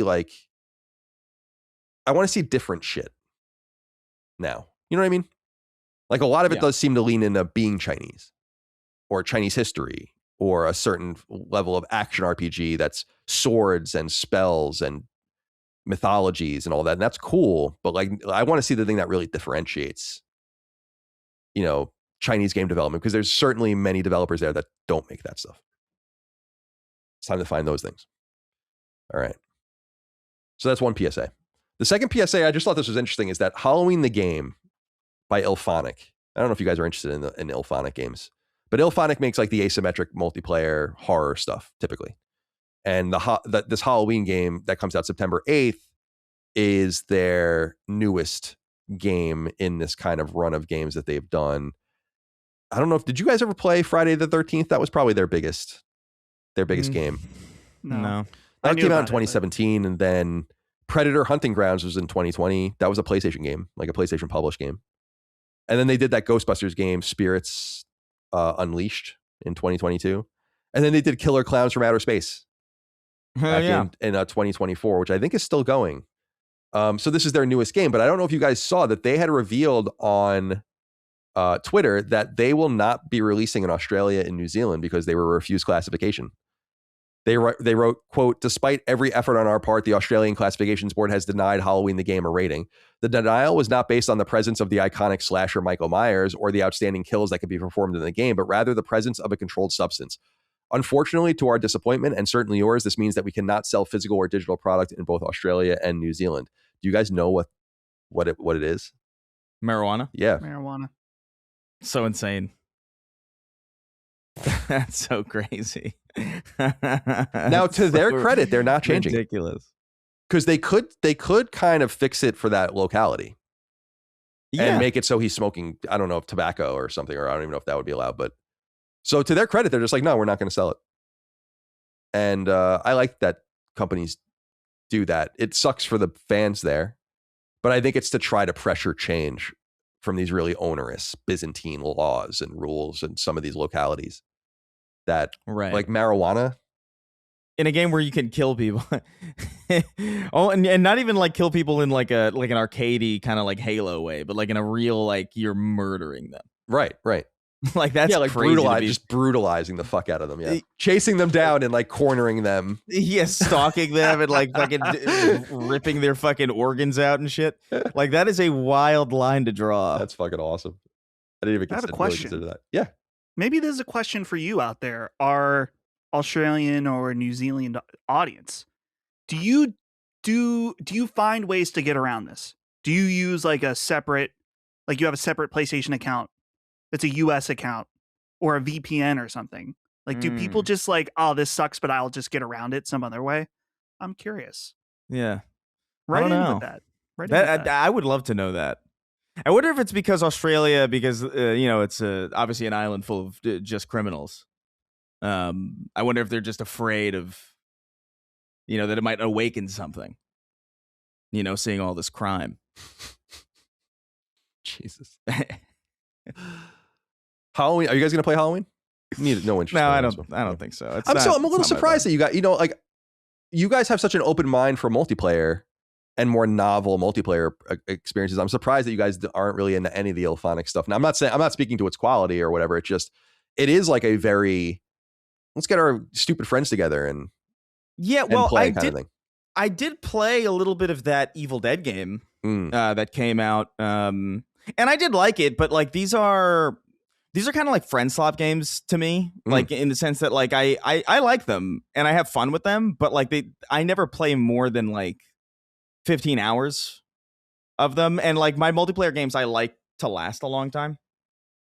Now if it's like $5 or whatever, like a friend slop game, like I don't really mind it as much, but like these are typically, I don't know how much this is going for. I haven't checked necessarily, but I feel like I remember these games going for not necessarily premium, but like closer to premium than indie pricing wise. And so like I just never, for the right price, I would probably check it out. But also like these are the most fun with people that and a lot of people that I know don't really play these.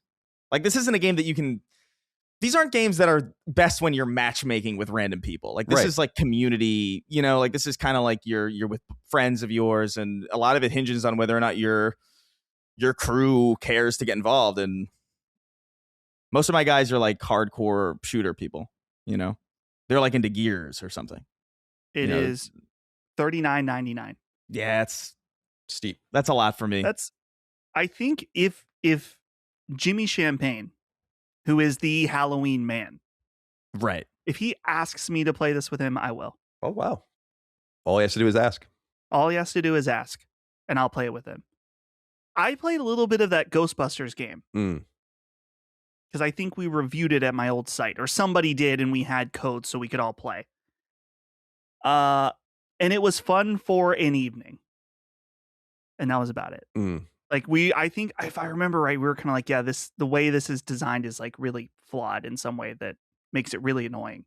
Now this game may be different, but $40 is a pretty steep ask for a game that, let's say you play even 3 or 4 times with your friends. So who knows? Maybe it'll be great though. I suspect, like with many things now in modern gaming, there is just a core audience of this that loves this shit and makes it worth their while. Where I don't think it's doing astronomical. Plus, it is licensed, and that's going to really deeply cut into your profit. But I think it does well enough for them to kind of keep biting at this apple. Like if you're making a Killer Clowns game, that you have to have some sort of faith that this obscure late 80s horror movie is going to be able to pull a certain number of people in. And I guess they have that faith. I mean, they still exist. Ilphonic seems to be doing well. They're doing all right. Yeah, I mean, I gotta. Did they do Evil Dead the game or no? No, I think Evil Dead was I thought Evil Dead was a different studio. Let me look. I think you are right. I'm trying to find. Saber did it. Oh, Saber, yeah. I did like the Evil Dead game for what it's worth, but I didn't play it that extensively. So it's a genre thing. I'm looking at the Steam page and there's a GIF where it's like someone walks in a room, they're talking to somebody and then it shows a room and then 3 cards come up and one of the cards has a percentage on it in the top corner. I was like, it immediately made me think of Back 4 Blood. Yeah. And how we were so pumped for that. We played it one time. We were like, no. That was such a sad... That game, I think about that game often actually, because it's like, it's so close. You were so close. Yeah.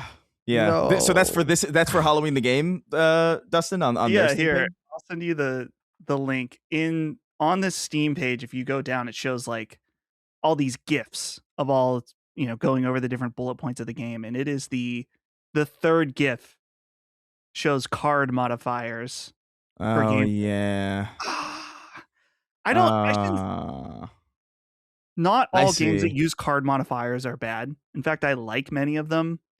But I don't know. There's something about it now that when I see card modifiers, I'm like, come on. Like, you're probably overcomplicating it. I might be wrong. But when I see it upsets me slightly. It irks me whenever I see it. It's like it really is kind of like it's like a scarlet letter, dude. Like I'm just like, nah, man, I'm good. No, why'd you say that? Why'd you put cards in the game? No. I responded to someone recently on Twitter with just oh yeah, why'd you say that? Yeah, why'd you say that? You like said something mean to me. I fucking love that video, man. I went to cut it out, and it's all references to Snark Tank in the comments. If you read the comments, some sacred symbols, but mostly your show. Yeah, we absorbed that entire video. It's like Kirby. He's gay, Dutch. Anyway, like I just love the random, like that's it's not a risky thing to do. It's like that kind of shit can come off as so unfunny unless you absolutely nail it, and it's totally nailed. Because like you can imagine stupid voiceovers like that just being in the machinima style stuff being stupid as shit ever, and that one is just so funny. It's so good. It is good. The way it's cut and everything. It's well acted. Like the voices are like that sounds exactly like these people. This is great. Yeah, it's really. Have you seen the videos, Chris? You'd love these. The videos of the like old 80s music videos, but they take the music out. Or like so like I saw them dancing. It's just the Foley and stuff. Yeah, and it's like someone doing the voiceovers of like them making noises and like singing the songs. I saw one of the Bee Gees, And then I saw Mick Jagger and David Bowie. And they're so funny. They're like so That's good. classic stuff. That's like a Creed Shreds. If you've ever seen the Shreds, I don't know. The Shreds video. Dustin knows. You're taking me back. Creed Shreds. There's a bunch of other ones too. There's like I'm sure there's probably like Avenged Sevenfold Shreds or whatever. But like they're called Shreds videos, and it's them just playing. I don't even know how to describe it. It's like out of tune and like they're all fucked up. But it's well matched to like what they're doing, and it's good stuff. It's actually really impressive, like sound design. Actually, like it's hard to do in a convincing way. So it is actually like if you're watching with the right eyes, it's like there's a lot of skill here. Actually, yeah, totally. Even going into something that sucks on purpose, dude. Which is I love it. The best one. This is the title. This is how you know it's good. Creed Shreds 3. You shit here with me live.avi. Yeah. That is old school. Yeah, that's old school. That's the one. 2 million views. 16 years ago uploaded. You brought, dude, Chris, that deep pull that I highly respect. Yeah, highly recommend Creed Shreds. All the Shreds are pretty good, but Creed in particular, like there's something about it that's very funny. I've already opened it in another window, and we'll consult that video at a later date. Today, well, it's going to be today, but at a later time. Dude, it's such good sound design. It's crazy. It sounds live too. It's very good. I am continuous, though the internet has destroyed my faith in humanity in so many ways. I am constantly reminded about how deeply creative people are and how there's just so much funny fucking shit going on and like really brilliant, well done, insightful, whatever, good stuff everywhere. You just gotta wade through a lot of garbage to find it. I was watching this one guy's videos of how he's going to low-end Chinese buffets over and over again until he gets food poisoning. Have you seen this one? Yeah. I've seen that, yeah. Yeah, and dude, it's so funny. Like the guy he's so good. He's like brilliant. A brilliant performer. Love that. I love that idea. It's so dumb. And because he's basically going on and on towards the end about how bad the food is, but he just won't get sick. He's like, why are you guys doing this to me? Like, please. You're doing it to yourself, buddy. All right. Shout out to the internet. Guys, here's some interesting news. The first of a few official communiques from Sony. This one about Ghost of Yotei. Ghost of Yotei, of course, came out October 2nd last year and sold 3. What was it? I wrote it in my notes because they only announced the sales figures once. Yeah, 3.3 million copies in 1 month. So good. Probably, what would you think? 5 to 6 at this point? Something like that. Maybe more. I don't know. Anyway, Ghost of Yotei Complete Edition comes to PlayStation 5 on October 1st. This comes including a new narrative expansion, new combat survival mode, and much more. This was written on the PlayStation blog by my old colleague on Podcast Beyond, Andrew Goldfarb, who has been the longtime comms manager of Sucker Punch. He says, quote, "We are so excited to announce that even more new content is coming to Ghost of Yotei. On October 1st, we'll have a new narrative expansion, new single-player combat survival mode, and new quality of life updates, all coming in Ghost of Yotei Complete Edition." So here's the 411. The expansion is called Echoes of, and tell me if I got this right, Dustin, Sekigahara? Says, sounds right to me. Is our new narrative expansion. Split between the present day and flashbacks to Atsu's time on the mainland. You'll meet Nagado, a figure from Atsu's past who has arrived in Edzo. In the present, you'll explore a previously unseen valley once inhabited by the Snake and his gang of loyal followers, the Vipers. In the past, you'll experience Atsu's time in the Battle of Sekigahara and a key moment in her life before she returned home for her quest for vengeance. You'll meet new enemies and find new heavy weapons, new armor sets, new dyes, and more. So there's that. Then, and this is what I'm kind of interested in, to be honest with you, Ghost of Yotei Most Wanted is a brand new single-player combat survival mode, our spin on a roguelike. You'll accept bounties in order to start new runs, where taking down enemies will earn you perks, as well as unlock additional characters to play as. We'll have much more to show soon, but as you can see in the trailer today, Atsu is a master with the dual katana, while Yuki excels with the Kusarigama. I think that's how you say that, right? And Nagado shines with the Yari. So that sounds a little bit like what they did with The Last of Us Part 2 and Naughty Dog, with that newer mode. And God of War. And God of War. Indeed. Yeah. I love Sony kind of investing a little bit in these games and making them kind of fresh and new and keeping people sticking around. They must be getting data through these various games that it's working. they put an unusual amount of time into things that a lot of other publishers, first or third party, don't, in terms of just stickiness. So I want to give them a shout out for that. But of course, you're going to be paying for it. If you don't own Ghost of Yotei yet, you can get the entire complete edition for $70. So it's the game as it was last year, plus all of the stuff we just talked about. And of course, Legends mode. Legends came out back in March, and that's the online mode similar to the Legends mode that was put in Ghost of Tsushima. But it seems like it's less notable, and it's still going, but it seems like it just is what it is. They're not going to update it anymore. So they've added these three major things: the expansion, the combat survival mode, like the horde mode sort of thing, and then Legends mode. And if you don't want to, or I should say this in a different way, if you already own Ghost of Yotei, I was going to say, if you don't want to buy this version, if you already own it, you can get these updates for $15 on October 1st. And there are some pre-order bonuses and more if you want to check those out on PlayStation Store. New trophies have been confirmed, which is great. There'll be new photo mode stuff, new stamps, new cosmetics, et cetera, et cetera, et cetera. Dustin, any interest in this new content? Probably not, especially just because it's going to be so busy around September, October. But for $14.99, I wonder what the length of the new store expansion is, because something about it feels smaller than when they did the Iki Island, right, from the last game. But it's funny that when they did Iki Island, I bought it and then I never finished it because it was like I needed to replay the whole game to get back into the mode of playing it. And Ghost of Yotei, I liked it. I didn't love it, so I just am not feeling like I need more of it. But I know I'm minority opinion on that, so many people will be totally jumping on this. And the Most Wanted mode does sound pretty cool. You're right that there is a reoccurring theme now with Sony games that they are adding roguelike modes to them. And I don't know. I don't think I've played any of them. Now I think about it. I never played the God of War one. I did spend some time with the Last of Us Part 2 one, and it's really fun. I mean, it's really cool. Like if you're into the gameplay, like the contained gameplay experiences of those individual titles, so the same is going to be true with Yotei, then I think it's going to be right up your alley. And I think Last of Us Part 2 shines in those combat, like those encounters. So that was a lot of fun for me. Chris, anything here for you that you want to check out? Maybe. I don't know. I am curious about it. That Most Wanted thing does sound kind of cool.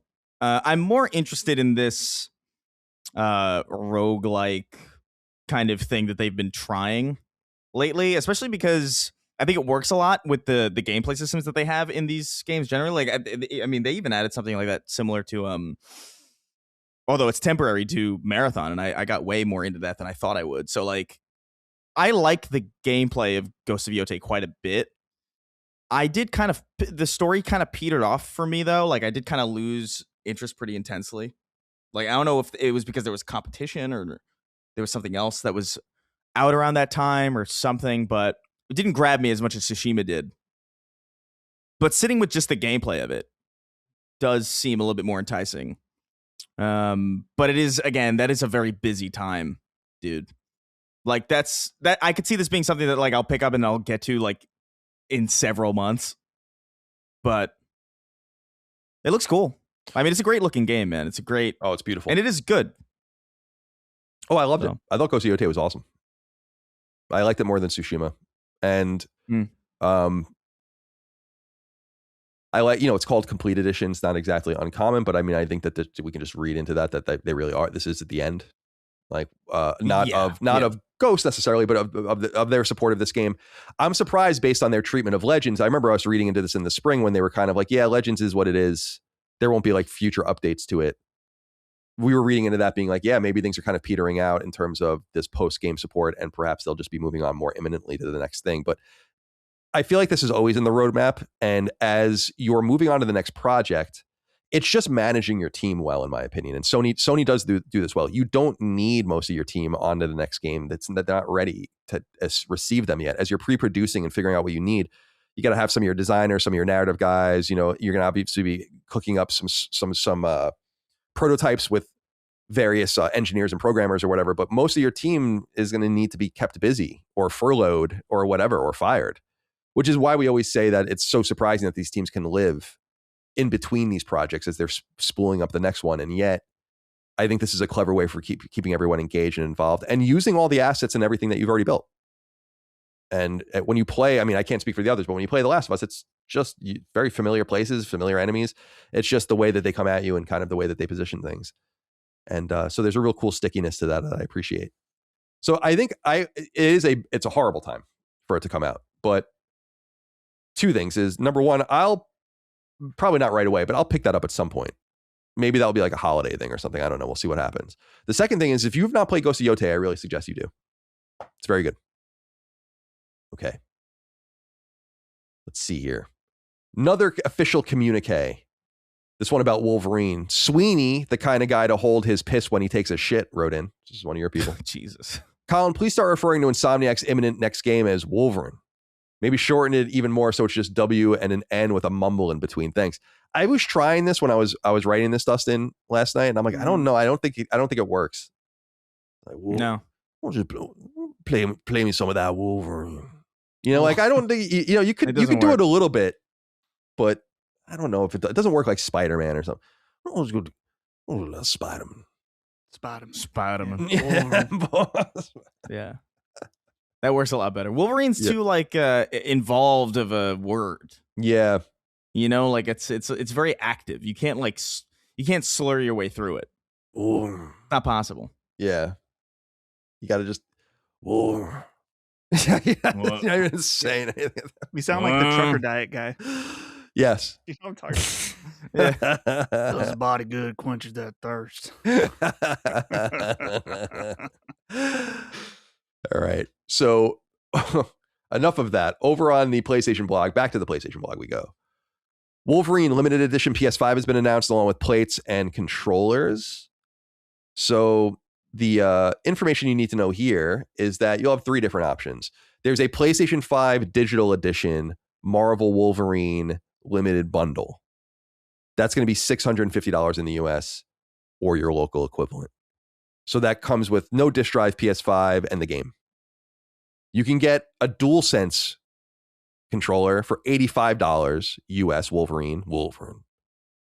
DualSense for $85 or your local equivalent. And then there are console covers for both PS5 and PS5 Pro that you can buy individually. That costs $75 US or your local equivalent.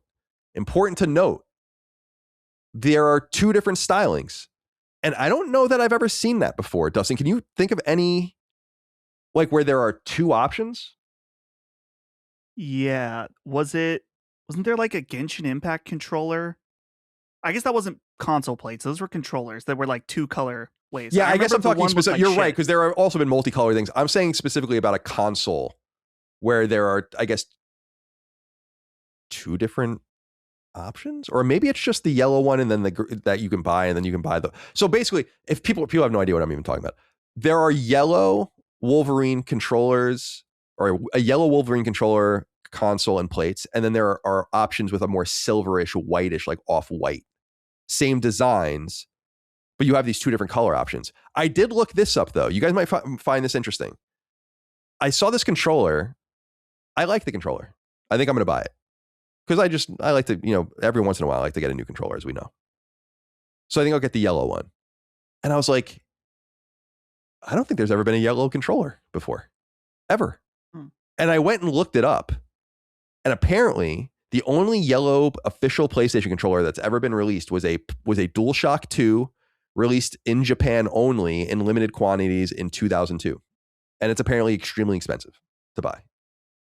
Well, so I was like, yeah, there really has never been a yellow controller.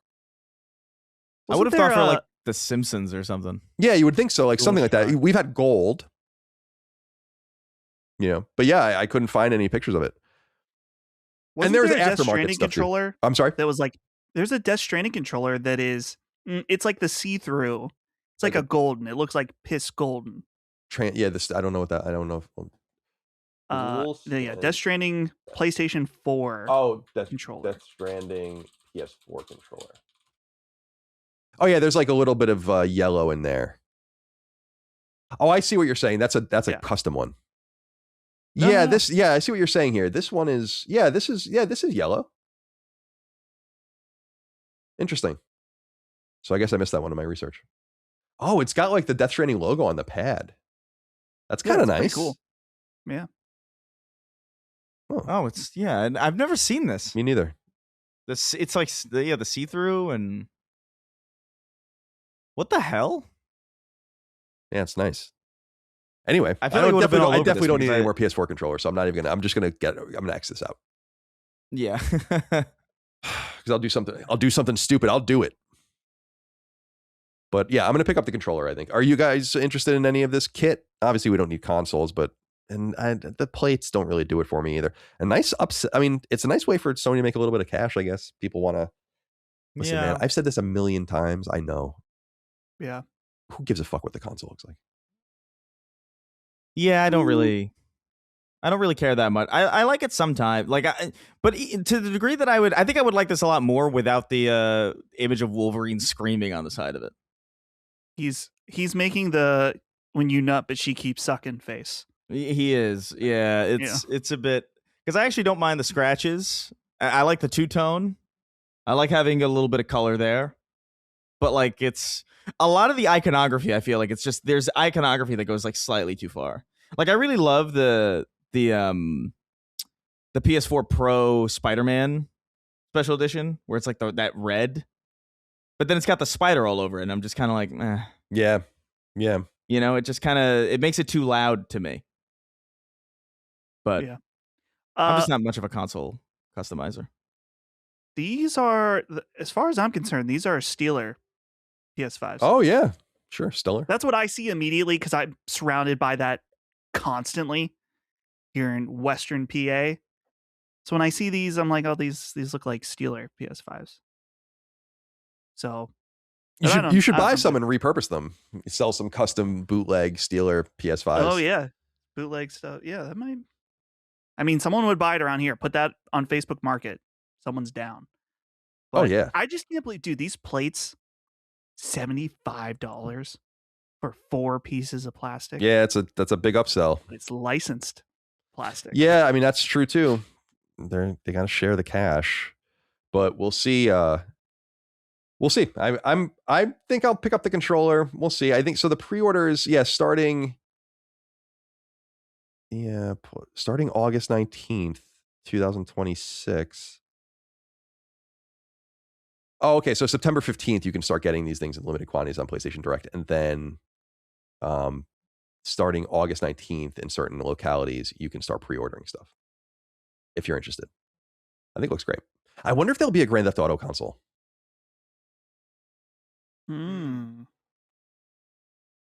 Yeah. And or a controller and or plates. You would have to assume that's a slam dunk, right? Certainly Sony would want that. I think certainly Sony would make that happen if they're allowed. I think so. That'd be big time. At least controller. Theft Auto console.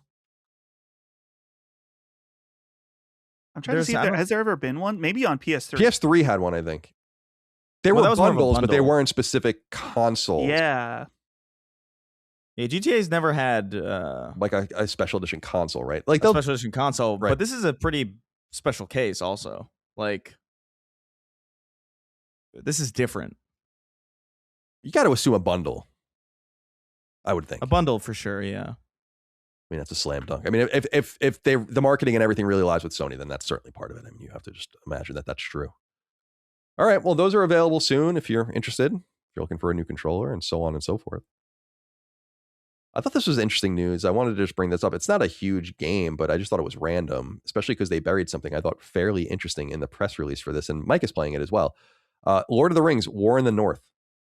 Did you guys play this back in the day? Came out in 2011.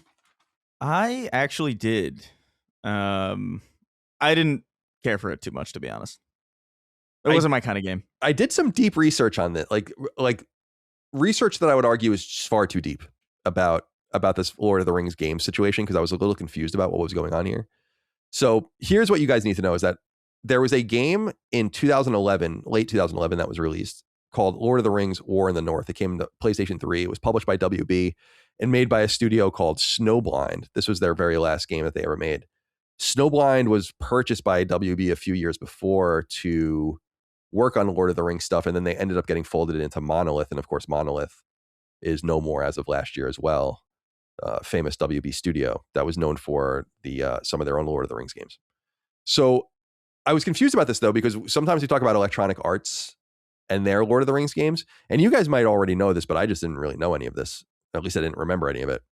Is that Lord of the Rings video game licensing rights at the time were with EA if it was based on the movies, and everything else went through Vivendi and Sierra, and they made their own Lord of the Rings game. And something that scratched an itch in me was was that they released a game. The 2002, I think, is when the Two Towers came to theaters, like Peter Jackson's The Two Towers, and there was a game released, a Fellowship of the Ring game that was released that year. And it was not associated with the movie and couldn't be. And that started scratching something in me.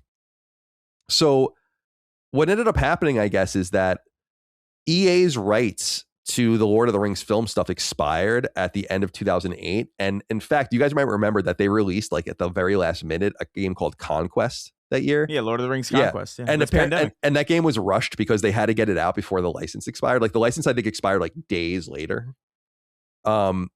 So then everything reverted back. And what ended up happening was that WB ended up gaining access to the films, I guess, more readily because New Line Cinema was folded into Warner Brothers by Time Warner. So there's like all of this weird shit going. Anyway, I did nightmare sentence you just said, by the way. Right. I hate everything about what you just said. It's like so confusing, dude. So then Aspire, the port studio, which used to be with Saber, which was purchased by Embracer in 2024. These are the guys that do all of the, like the Tomb Raider ports, the Star Wars ports, the recent Deus Ex port, the Legacy of Kain ports that came out recently. And so through all of this labyrinthine shit, they now have, there's actually another component to this. Embracer Group also purchased Middle Earth Enterprises. So now through all of these acquisitions, Aspire will be, according to the press release for War of the North, this is like the first of more games from this series that they're going to be, old Lord of the Rings games that they're going to be approaching and doing. So it's a very long-winded way of saying I did a lot of research for no reason. But one thing I discovered is that Lord of the Rings Online was one of the games that came out during that Vivendi era of non-movie related games. 2007 it came out, and it's still going. Huh. I didn't know that. That's kind of crazy. Yeah, I didn't know that either. It's been free to play since 2010. So there must be some sort of fan base that's still enjoying that. But anyway, Mike is playing it, and she seems to like it. Yeah. So it was fine. I've never been that into Lord of the... Like, I really loved the Return of the King game on the original Xbox. I'm sure it was on PS2 and GameCube as well. But that game was fire. And I loved Conquest when that game came out. It was definitely busted, but it was fun busted, and that was a pandemic game, I think. I'm pretty sure. So I have fond memories of that game. But yeah, War in the North, I gave it a shot. I think I got it for free or something, and I tried it out. I was like, this isn't really. I'm not as much of a Lord of the Rings guy as I would like to be, really. I think it's cool, but it was never like a. I think I told you this. Like I saw the movies for the first time uninterrupted, like all the way through in like 2017, maybe even 18. You know, I'd only ever seen clips. Wow. And played games. That's so interesting. I love that. Yeah. Yeah. Missed it entirely. I would hope that they eventually re-release the like the movie license games that Chris was mentioning, the Two Towers and Return of the King. Like if they did a little even if a 2-pack would be ideal, but in this economy they'll probably sell them to us separately. But a la carte, those games were really fun. I really enjoyed that. I've never played War in the North, but I'm probably good on it. But it makes me hopeful for the future. Yeah. But maybe with Aspire, Aspire should aspire to make, Knights of the Old Republic remake instead of bothering with this shit. Yeah, they should aspire to greater things. Yeah, they'll aspire to whatever Embracer, whatever fucking coal mine Embracer puts them in. Return of the King, man. Return of the King was such a good game for no reason. It was hard as shit. But maybe it's because I was a kid. I don't know. That's also true. I remember it being quite difficult, but like I loved unreasonably good video. Like that was back when like movie-based games were like not a death sentence. Like it wasn't like, oh, this is gonna be shit. I don't know when that exactly started happening. Probably like 06, 07 was when like maybe 08, maybe arguably. Is it when like if something was movie based, it was like, oh, that's probably gonna suck. But early on, man, some good stuff. Mm-hmm. All right. Well, I can turn the page on all this research I did for no reason. We can go on to the next thing. I was just curious about it. I'm like, what is going on? Like, what happened here? And I was reading like these old press releases and these old stories and stuff, and I'm like, It is interesting. It's super interesting. It's interesting that Conquest had to make the. I feel so bad for them. That sucks. They had to just like rush for the license. Yeah, they were. It puts into perspective like why it was kind of busted, because even I loved that game deeply, but like it was also one of those things where it's like this is definitely a compromised product. I don't care because I'm having a great time with it, but like, yeah. What were you gonna say? That's not the first, or that's not the last time Lord of the Rings needed to do that, because they released that anime movie in theaters that I believe was specifically made and released in order to keep. I forgot about that. It was like War of the Rohirrim or something. Yeah, that's right. I forgot about that. Oh, I don't even think I knew. Yeah, you have to like. I mean, you don't have to, but in many of these agreements, you have to exercise your rights or you lose them. It's why Sony keeps making Spider-Man movies. Right, Kraven the Hunter. Right, and like Madam Web. And why I think they finally, it was Paramount that finally gave up the ghost with Fantastic Four, where they're like, we just can't do this anymore. Like we can't keep making Fantastic Four movies and a Silver Surfer movie and all these things or whatever just to keep the IP in perpetuity. It's impossible. What was the one they did? Fant Four Stick, right? It's the one that everybody right. That was Josh Trank directed that one, the Chronicle guy. God, that actually is the worst superhero movie I think I've ever seen. Like bar none. It's so shit. I said the name of the movie wrong. I got to correct myself. I don't want to, a whole paragraph the anime Lord of the Rings. It was the Rohirrim. Rohirrim. Okay. Not the Rohirrim. Stand down. Stand down, everybody. Stand down. Lower your fucking wands or whatever it is. You fucking lower your wands. All right. What else? Oh, okay. I have no more notes for this. PlayStation blog. Back to the PlayStation blog for new PlayStation Plus games. Game catalog is being updated this August. This is a pretty impressive collection of games here this month, and in fact, people have been noticing. Pario Magazine wrote in and said this month's PS Plus games lineup is maybe the most stacked we've seen in a while. How likely is it that this is a response to the no disc, no buy campaign to test that group's will? Maybe. These licenses are often many months ahead and locked in. So I don't know that they were that flexible. In fact, we've known since the spring that the big premium retro game was coming. We've known since May, I want to say. So no huge surprises, I don't think, but a really nice catalog of games here being added, or a nice collection of games being added to the game catalog, which, of course, if you're on PlayStation Plus, you can be on the extra or premium tier. So that's like the silver or gold tiers. You'll get access to these games as part of your catalog, a la a Game Pass. If you're a normal PlayStation Plus subscriber like me, no access to these games. So don't get too excited. Helldivers 2 being added in. It's a big deal. It's going to boost the player base fairly substantially, I imagine. And it's available right now. So you can, if you're on the game catalog on PS Plus Extra or Premium, you can go and download it. I feel like most of our audience has probably played Helldivers already, but if you haven't, you really should. It's a great game. It's probably, I don't even know if sweaty is the right word for it because it's PvE, but it's probably so high end at this point. With like if you get into certain games, people really knowing what they're doing. Because I only played it that first month and a half. It was still complete chaos at that point. I imagine things are quite refined So it should be a more interesting experience. Again, I don't know why they've never added trophies. I find that peculiar. They've never added trophies to Helldivers 2, like beyond the original core list. They updated constantly and they've never added more.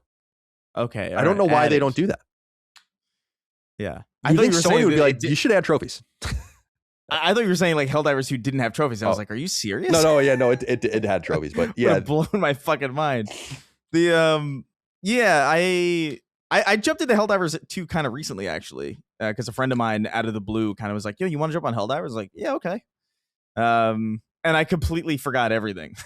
Like, I used to know like all these like really specific like tack tricks. Right. And like, I knew, like, I forgot how to change my ammo types. And like, I forgot that like reloading before you were completely empty disregarded the magazine and like these little things. So I was a complete albatross around the neck of that team. But it is still still a very fun game. There's all sorts of new shit in there that yeah, I mean, they did a great job. It's cool to see it. Yeah, I'm excited for more people to check it out. Another big one, Kingdom Come Deliverance 2 is being added to this huge one. That's a nice big. I'm not interested in those games. My wife really likes them. A lot of people at Lockmort really loves them. We have other fans, obviously, in our family as well. They're a little too grounded for me, I think. Especially watching Micah play the first one, which I watched her play it on Switch. Just fucking, I can't, like, unimaginable, like a crime against humanity. But just even what you're doing in the game, I'm like, I can't do this. I can't do this. I want to get into it. Like, I have Kingdom Come Deliverance 2. I got kind of into it. I know what's appealing about it, and I think it could work for me. But like, I think at the time I was like, the combat in particular, I was like, capital H hate this. And I know it, like, you're supposed to get better at it or something, like it gets easier as time goes on, but like you suck so bad at combat in the beginning of that game where I'm like, I don't know if I can do this. But I have a fantasy about getting back to that game because I do know that that's a special game that I want to wrap my head around. But that's got to be I don't know, I gotta have time, and there's gonna be like no time. Yeah, it's a bad time to be looking around right now and wandering eyes as we prepare for this onslaught.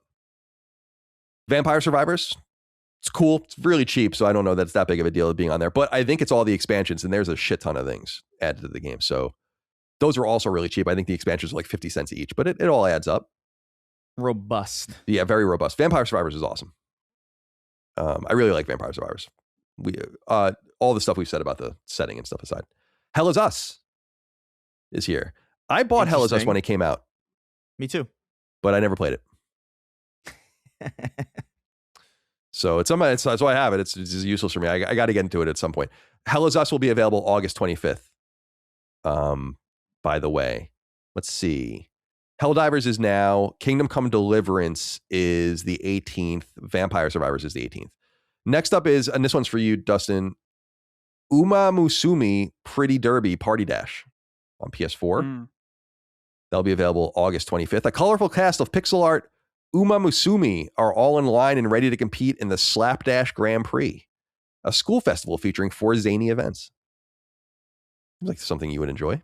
Do you know about this series at all? No, I don't. I'm scared to even ask. It's a game about like horse racing, but instead of horses, it's anime girls. You like make bets and train up your. Now you have my attention. Girl. Jesus, it was very popular. I bet. Yeah, I'm done. 2 Point Museum, also available August 25th. It's a well-regarded game. Not my kind of game. That's a Holly classic right there. Holly ass game. Yes. Let's see. Metro Exodus will also be available August 25th. Dying Light 2, August 25th. This might be the best PS Plus extra drop ever.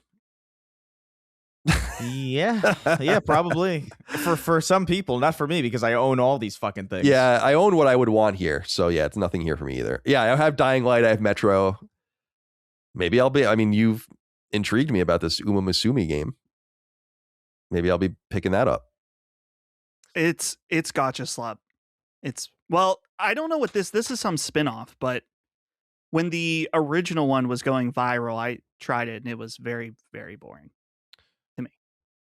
Well, Dustin, to cleanse the palate, 2 premium games available this month as well. We knew this was coming. Capcom said it was coming a long time ago. Onimusha Dawn of Dreams, the 4th Onimusha game on PS2 and the last game in the series, basically, that we ever saw until the one that's coming up.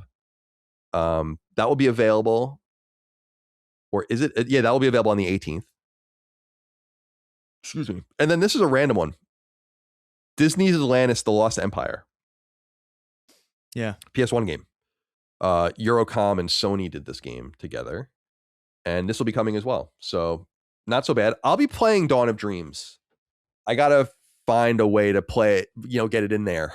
It's like a kind of a spin-off because the original Onimusha game was, or the Onimusha games, the trilogy was all pre-designed to be a trilogy, but then they wanted to do more. So they created an entire different continuity or spin-off of things. So it's a little bit disconnected. I don't know if in other words, I don't know if it'll even be very relevant to the new game, but I'd like to play it in any case. It's too bad we can't get the third one. Yeah. Complete the triumvirate from the original trilogy. All right. So all those games are there. Nice collection of games that you probably should have played some of these already, though. But I'm sure many of you haven't. Just thought I'd throw this out there. Strauss Zelnick, the CEO of Take-Two, appeared on CNBC, as he often does, for an interview. And he noted that, and I won't get into everything that we don't have to get too quote heavy in terms of what he actually said, because he said a lot of different things. I just wanted to note that he had said that the $100 edition of Grand Theft Auto 6 is selling better than the $80 edition in pre-orders. How does that make you feel? That sounds about right. Yeah. That makes sense to me. Because, the way that I look at it is this is it's how often do you get a GTA game? Pretty much never at this point, once every 20 years. Seems like this is a $1 billion game. People are excited about it. People are expecting a lot out of it. And why would you want to compromise? I guess, if you're looking forward to something like this, why would you want any part of it to not be available to you? I think that's the math people are doing. Yeah, I encourage people to watch this interview just because he says a few really interesting things, very, very, how do I want to put it? Very constrained in terms of not reading too much into it. For instance, when he says oh, the premium edition is selling better than the standard edition, he's like, but this might be reflective of the enthusiasm of those who would pre-order our game, kind of thing, right? As opposed to we don't expect that we're going to sell more of these than those. What I think, Dustin, is more interesting here, though, is just the idea of testing price tolerance. I've said this a lot, is that I think people, it's not even pocket watching, it's just people assume what other people's monetary situation is and or what they will spend on entertainment. And I think people assume that these high prices, it's why I'm really kind of curious about the new hardware in a way of well, it's obviously not going to do PS4 or PS5 numbers just naturally, but will it be as constrained as you think? Or is dropping $1,000 on a console fine for the most core player? And it seems like those that pre-order digital games, which I find strange, as I've said many times in the past, they skew more towards this $100 SKU. But I like that he's kind of a little cagey on if they expect that to continue on the natural market once the game comes out in November. Do you have any thoughts on this? Yeah, I'm not surprised that the $100 version is the top version. I think that overall, when it comes to a mainline Rockstar release, people know that they're getting quality. They're getting quality and quantity, which is rare. And the other thing about GTA is that he's right that the type of people that would pre-order, and the ones that are just really excited about this game, it's they're going to invest $100 because they know that they're going to spend hundreds of hours in this game. A lot of people still play GTA, as we know, people are playing GTA 5 still like crazy. GTA 5 sold almost 1 million copies on PS5 last month. Right. There are some people that bought GTA 5. Crazy. Where are these people coming from, I don't know. There are people that bought GTA 5 on Xbox 360 or PS3, and they have been on and off consistently playing that game since then. And so for them looking at it, it's like, well, sure, nope. I know how much time I'm gonna spend in this game. I want the complete experience. $100 is small price to pay in some people's minds. So the big question, and you're right, Colin, is who else is going to try to do it? I mean, we see $100 editions of games all the time now. So that's nothing new. An $80 base version. The only other team that's really done that is Nintendo with Mario Kart World. Well, Xbox tried with the Outer Worlds too. Right, they tried and they backed off. So someone else is going to come along. They're going to try to be that guy. Mario GTA and the Outer Worlds. Yeah. See, the Outer Worlds was not that guy. Yeah. No. It was not that guy. It really was not. And yeah, we'll have to find out. But because like I was thinking about, like, it would be interesting.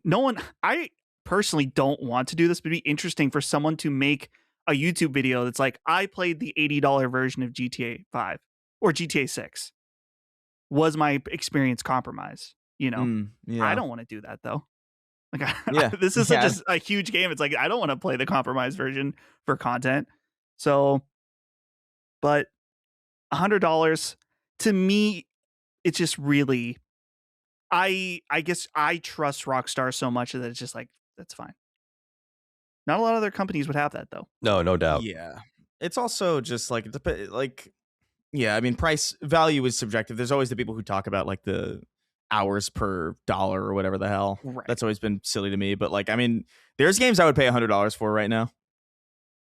Oh, if they took the Raimi Spider-Man 2 game and brought that forward, I would pay $100 for it. Earnestly. I'd be like, right. why is this taking so long? What are we doing?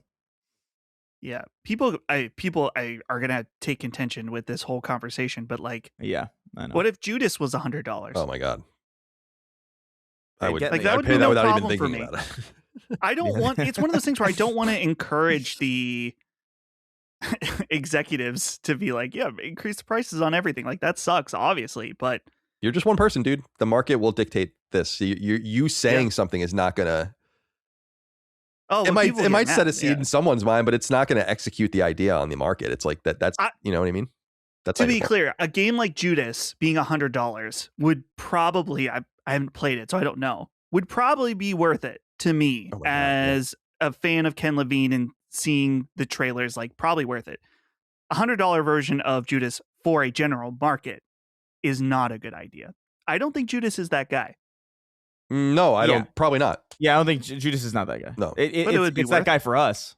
Yeah, exactly. But, he's our guy. That guy is that guy, right? That guy is that guy for someone, right? It's just that GTA happens to be that guy for almost everyone, right? Well, that's exactly right. And I did pull this up too. Is just that they're not going to share numbers, and they probably will in their next financial, which will be before the game comes out. So we'll get maybe some sort of window into this, but. Strauss Zelnick said in a different interview that the pre-order numbers are quote unquote unprecedented and astonishing. That's crazy. Now, again, I've been nailing this the last few weeks. Like these guys can't really lie. These are quantifiable numbers ultimately, and he's going to look like a liar if the numbers come out later and it's not true. So I'm assuming things are looking pretty good. And that's not a huge surprise. Again, I find it a little puzzling. Not that the pre-order numbers are good, but that like people are pre-ordering digital games to this extent. Right. I just don't get it. To each their own. The one thing I do remember though is I when I was a kid, Dustin, and I used to pre-order games physically. You're obviously worried about the limited nature of them at your local store, but also I like to just get that money off my books, and I know some people like to do that, so I appreciate that. In other words, like I'm going to buy it now, and it's spoken for, and I don't have to worry about it. 6 of one, half dozen of the other, but some people like to operate like that, so I do get that. But other than that, it's like, fuck with these companies a little bit. That's what I say. Buy it, but buy it later. Yeah, good. I felt like if you buy concert tickets a year in advance, the day of the concert comes and it's like, oh, this is like I'm going for free. Right. Like it feels like because you paid for it so long ago. And with inflation, I'll tell you, Yeah. Has any of the three of us pre-ordered GTA 6? No, I haven't. I have not done it. Neither have I. What's funny, I'm going to pre-order it. Yeah, like 2 days before it comes out. Yeah, probably right beforehand. But once that little wheel icon appears, on PlayStation, it means that it's ready for downloading, I think. Yes. And at that point, that's when I'll buy it. Yeah, sure. Yeah. But I wonder if they'll even do that. Like, I assume they will do a preload. I think they might have even said that they were going to do a preload. But yeah, I think so. I think they even said that preload might go live fairly early. Like, I think I remember that sounds true to me. Like, because I think it's going to go live early for certain people. Maybe I don't know. I feel like I remember hearing something about like early in November they were going to go live for preload. Here's a but question. I don't know where the fuck I heard that. Will PSN go down when GTA? You would have to imagine. Man. You would have to imagine Sony is gonna, if they use like AWS or whatever they use, which it seems like they do. You imagine they're gonna go and be like, we need X, like anything you got, basically. Like, because when you're doing this, you have like the idea is to offload all of this. Everyone knows this to a third party, and then you have a certain barometer of bandwidth and like usage. And so I imagine they'll just go buy a shit ton of it, and then that won't happen, right? Right. Well, and I guess I'm thinking of Steam, where if you preload a game on Steam, it needs to do this decrypting thing. PlayStation doesn't need to do that, right? Like, when you pre-download it, you can have it on the screen, and the moment the clock hits midnight, it will load. Yeah. And I think that's why they like not releasing things on PC at launch, is because they can kind of get things distributed and but they're still kind of locked down to the architecture or whatever. Like, in other words, you would expect like a pre-download would be dangerous because someone would figure out how to crack it, but I actually don't think you can. I don't think you can. I don't think you can on PC either. Haven't people done it though? I think that there have been instances where publishers have made mistakes. Oh, I see. And a game gets leaked early. But I think that like a Steam pre-download, I can't think of a situation where that's been decrypted in order to leak a game early. But so maybe I'm wrong about PlayStation Network going down, because the worst time is when that preload starts. Yeah, everyone is going to right. But if everyone is preloading across a week or two, then it should be fine, I would imagine. The good news too, I think, I mean, I don't know how fungible in quotes all of the data distribution would be in terms of like bandwidth, but there will be no Grand Theft Auto 6 online. And it doesn't seem like it's going to be available. It might even, I think Jason Schreier might have been talking about it somewhat recently or something, where it's like, it seems like it might be a little ways after, because usually it's a few weeks to a month later, but it seems like maybe it'll be even later than that. So that, and I think people will be so disconnected from other online games that would ravage PSN combined that maybe it just frees things up. So it'll be fine. I assume that they understand what's about to happen.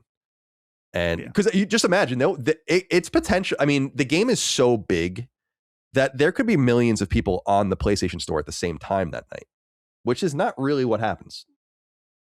Right? Like there might be tens of thousands, hundreds of thousands at a time when a big game comes out or something, just perusing. So we'll see how that all goes. It's going to be huge. This is going to be huge for PlayStation. Huge. The fentanyl-laced Senzu Bean wrote in. Said, greetings, CDC. I'd like to issue a firm stand down to all the penny-pinching cry-baby broke boys regarding Grand Theft Auto 6. First, it was the $80 to $100 price tag for the game. I hate to break it to you, but if the additional $20 is such an issue, then should you really be spending any money at all on this hobby? Then came the announcement of the extended look premiering on Netflix, which, by the way, you will be able to view for free on YouTube a mere 6 hours later. It seems too many of you want to have your cake and eat it too. There is a price for admission for the biggest piece of entertainment ever released, and if that's too much for some of you, then quietly go and play Roblox and Fortnite on your PS4 and allow the rest of us to enjoy this moment. I'll hang myself proactively before the torchlit mob comes for me and listen. Thank you. Wow. Tell us how you really feel. What do you guys think about this Netflix thing? Did we talk about this last week? Or did it happen after the show? I know you and I talked about it, Colin. Right. I can't remember if it was the episode or on streaming. It was on streaming, I want to say, but I don't recall. Anyway, I have no problem with this. So just throwing it out there. 6 hours. Who cares? Yeah, it was on streaming because we were talking about whether we wanted to watch it independently, or like someone had written in saying, do you want to like stream it? And I'm like, no, not really. But that's what it was. We said, because it comes out on a Friday, I believe. Or maybe a Thursday. But we'll do a Sacred Symbols Plus episode for it. that will definitely do late August. So keep an eye out for that. All right. Couple more things to get through. Top downloads on PlayStation Network for July. I thought we would, another official communique from Sony. I thought we would go into these real quick and just see what's what. Call of Duty Black Ops 2 and Call of Duty Black Ops were the first and second biggest selling games on the PlayStation Store for the month of July. Black Ops, of course, is a 2010 game. Black Ops 2, a 2012 game, both on PS3 that were recently ported. The word is that it was 8.1 million copies of Black Ops 2 on PlayStation 4 and PlayStation 5 in the month of July, which is preposterous. Number 3 was college football. Not a huge surprise there. Number 4, Assassin's Creed Black Flag Resynced. None of us played that, I don't think, but No. people like it. People are It's doing well. Yeah. EA Sports FC 26, number 5, not a huge surprise.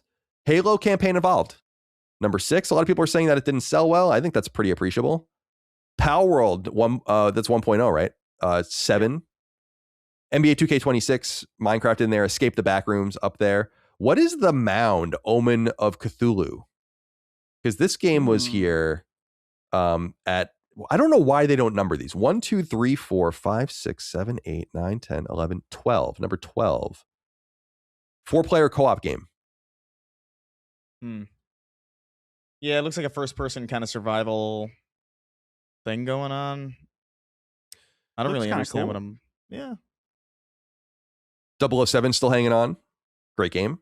MLB The Show 26, of course, doing it. Avatar Legends, the fighting game. That's a new release. That came in at 17. It's called The Fighting Game? Yeah, Avatar Legends, the fighting game. Yes, indeed. So that's the top games on PS5. PS4 games, a little less glamorous. Black Ops 2, Black Ops 3, Batman Arkham Knight, Red Dead 2, and Black Ops 1. What's up with Arkham Knight? Arkham Knight, I feel like just probably is on sale and just is a perpetual seller. Yeah. You know. PSVR 2, I Am Cat was number 1. Synapse number 2, Beat Saber number 3, Job Simulator number 4, Walking Dead, Saints and Sinners number 5, and free-to-play games. Roblox number 1, Fortnite number 2, Marvel Rivals number 3, Rocket League number 4, and Warzone number 5. Nothing really interesting on the list. I was reading Roblox's financials, and they only lost $120 million for the quarter. So their losses are lessening, since that would be about a monthly loss for them in previous quarters. So, but I don't know if you've seen, like, there's some consternation around Roblox. Like, they kind of implied that, it's funny, like, they imply that their fan base isn't making games that are good enough, basically. And that's like why things are stagnating. It's very funny. That's great stuff.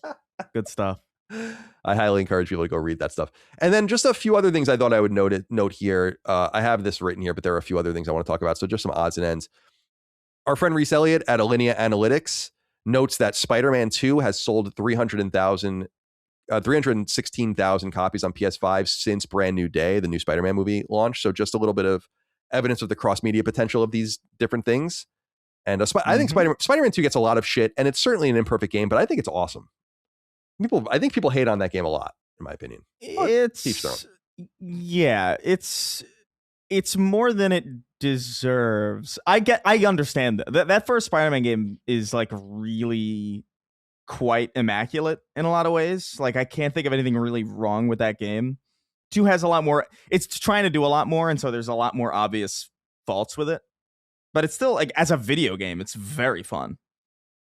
You know, it's arguably, like, mechanically more fun than the first game. It's such a thrilling game to play, in my opinion. Like, just the swinging mechanics and just going around, and I love it. So yeah, it's the wind tunnels that kind of make the city look a little ugly, and there's writing issue. Like, I get why it gets it's no less than great. You know what I mean? Like, Spider-Man 2 is fantastic, but it's a lesser piece of art, I think, than the first game. And by the way, we should have probably brought this up earlier, but Insomniac's Wolverine's previews are out, and people seem to be really into it, which is not a huge surprise, I don't think. Right. I'm really looking forward to that game. And I recently talked to Sony. Hopefully we'll have someone on. They asked me if I wanted to go, you know, like, if I get one shot, like, would I want to talk to someone maybe before or after? And I'm like, I'm not really a Marvel guy. So I don't think I'm a great pre-release interviewer for this game, but I think once I've played the game, it would be fun to have someone on to talk about it. So hopefully we'll be able to, I think it'll be Marcus Smith. We'll see what happens. The director. Yeah. So there's that. And then I just wanted to bring up a couple other things too that I just saw people kind of circulating over the last day or so. I hate the news cycles in games because people don't research things that have already been announced. This is why I think search engines were really important. It's like Hogwarts Legacy 2 was acknowledged in WB's financials. And so everyone's like, oh, it's in development. And then it's like they announced it 2 years ago that they were making it. It's not news. So in case you feel like that's missing, that's why. And obviously they're making, I don't know if it's a big surprise. Hogwarts Legacy 2 is coming. Game sold like 50 million copies. I would imagine you're going to get a lot more than just one. So there's that. And then we're going to talk about that game, Big Walk, but it sold 1 million copies already. I don't know if you guys had seen that, but wanted to throw them a congratulations. And that's above and beyond the player base on PlayStation Plus. So it's awesome. Yeah. So shout out to them. All right, my friends, it's time to get into what we are playing. How do I want to do this week? I guess what we'll do is, Dustin, let's start with you. You talk about Big Walk first. Then you kick it back over to me for Tokon because I have a letter to read about it. Then you talk about Tokon. Then we go to Chris talking about Tokon. Then he talks about his stuff. Then I'll finish off. How's that? Make some sense? Sounds good. All right, so you begin. Starting off, Big Walk. I talked about this last week, but since then, my group has completed the game and even went and did everything. We 100%ed the game. Wow. If I had played on PlayStation, I'd have a platinum trophy. Oh. But instead, I was on Steam. So we were all playing on Steam, though I think it is crossplay. So you got that little ribbon. Yeah, it's just not exciting. It doesn't feel the same. But this game's awesome. It is super, super awesome, actually. I guess I don't want to repeat myself too much from last week, but maybe you didn't listen last week. This is a co-op game with you and up to, I think it's like 12 other players, but it's primarily designed for 2 players, 3 players, or 4+. And it is a game where you're on an island solving puzzles with your friends. And the beautiful thing about this game is the discovery aspect of it, because the game doesn't tell you nearly anything. It's actually cool because the game doesn't tell you what anything is called either. So, for example, you need to collect these red, like egg gourd shapes things. And now that I've been done with the game for a while, I've been like seeing what other people are talking about the game. Everyone has a different name for these things. Some people call them gourds.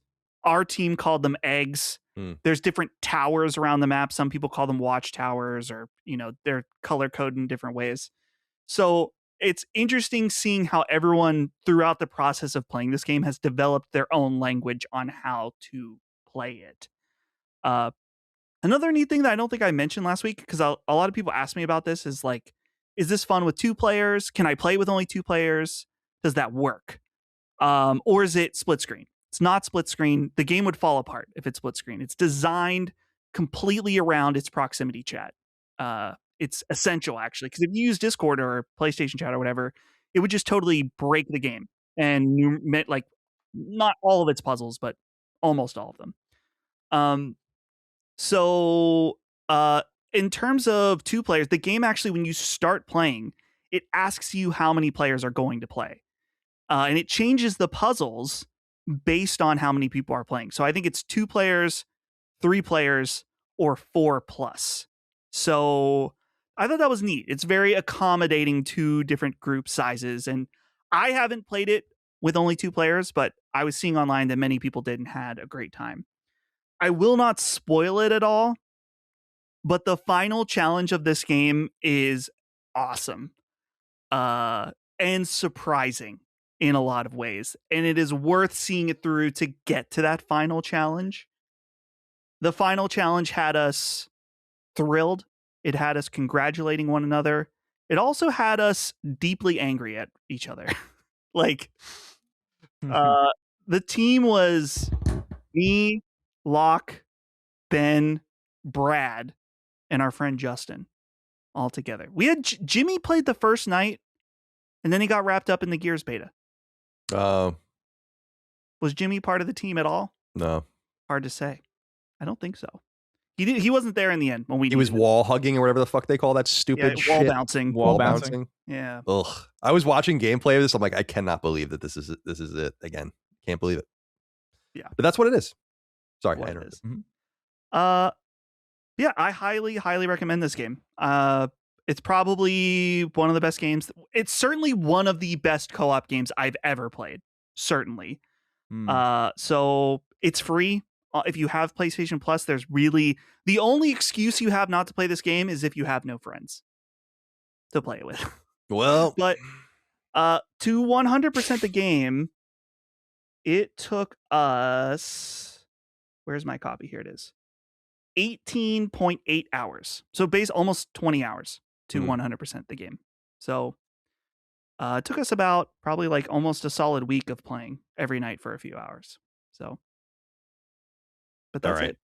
So that's Big Walk, and that's available on PS Plus right now. PS Plus for everyone on PS Plus. Anton K wrote in and said, "What's up, my clankers? Any of you playing Marvel Tokon? I'm loving it. Magic is badass. What do you think the chances are we see a playable PlayStation character in future DLC? Who would you want to see first? I just want to see them represented in this art style. Thanks." And Colin was right. If this was a PlayStation character fighter, it would have been even cooler. I just wanted to read that to annoy everyone. Sets a nice precedence for it. You're playing Marvel Tokon. Chris is as well. Sony reached out to me and asked if we wanted codes. I declined, but I got them for you guys and for Brad. So worth noting that.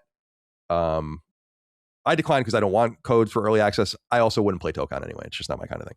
Right. And it wasn't early access. No, they didn't give anyone early access. Yeah. They waited until the servers were open for everyone to play. So yeah, few things worth noting there. But otherwise, I leave it to you to talk about Marvel Tokon Fighting Souls, which is, I heard Tokon means fighting souls in Japanese. So it's Marvel Fighting Souls, Fighting Souls. Oh, interesting. So here's my thinking. When you offered this code saying like, hey, this is available, I was like, should I do it? Because I'm not a fighting game guy. But then I thought about all the people that are like, oh, we don't have any fighting game representation. No one ever talks about these games. So it's maybe a little bit of be careful what you wish for, because I have played this game. I've really, really tried, but I'm terrible at it.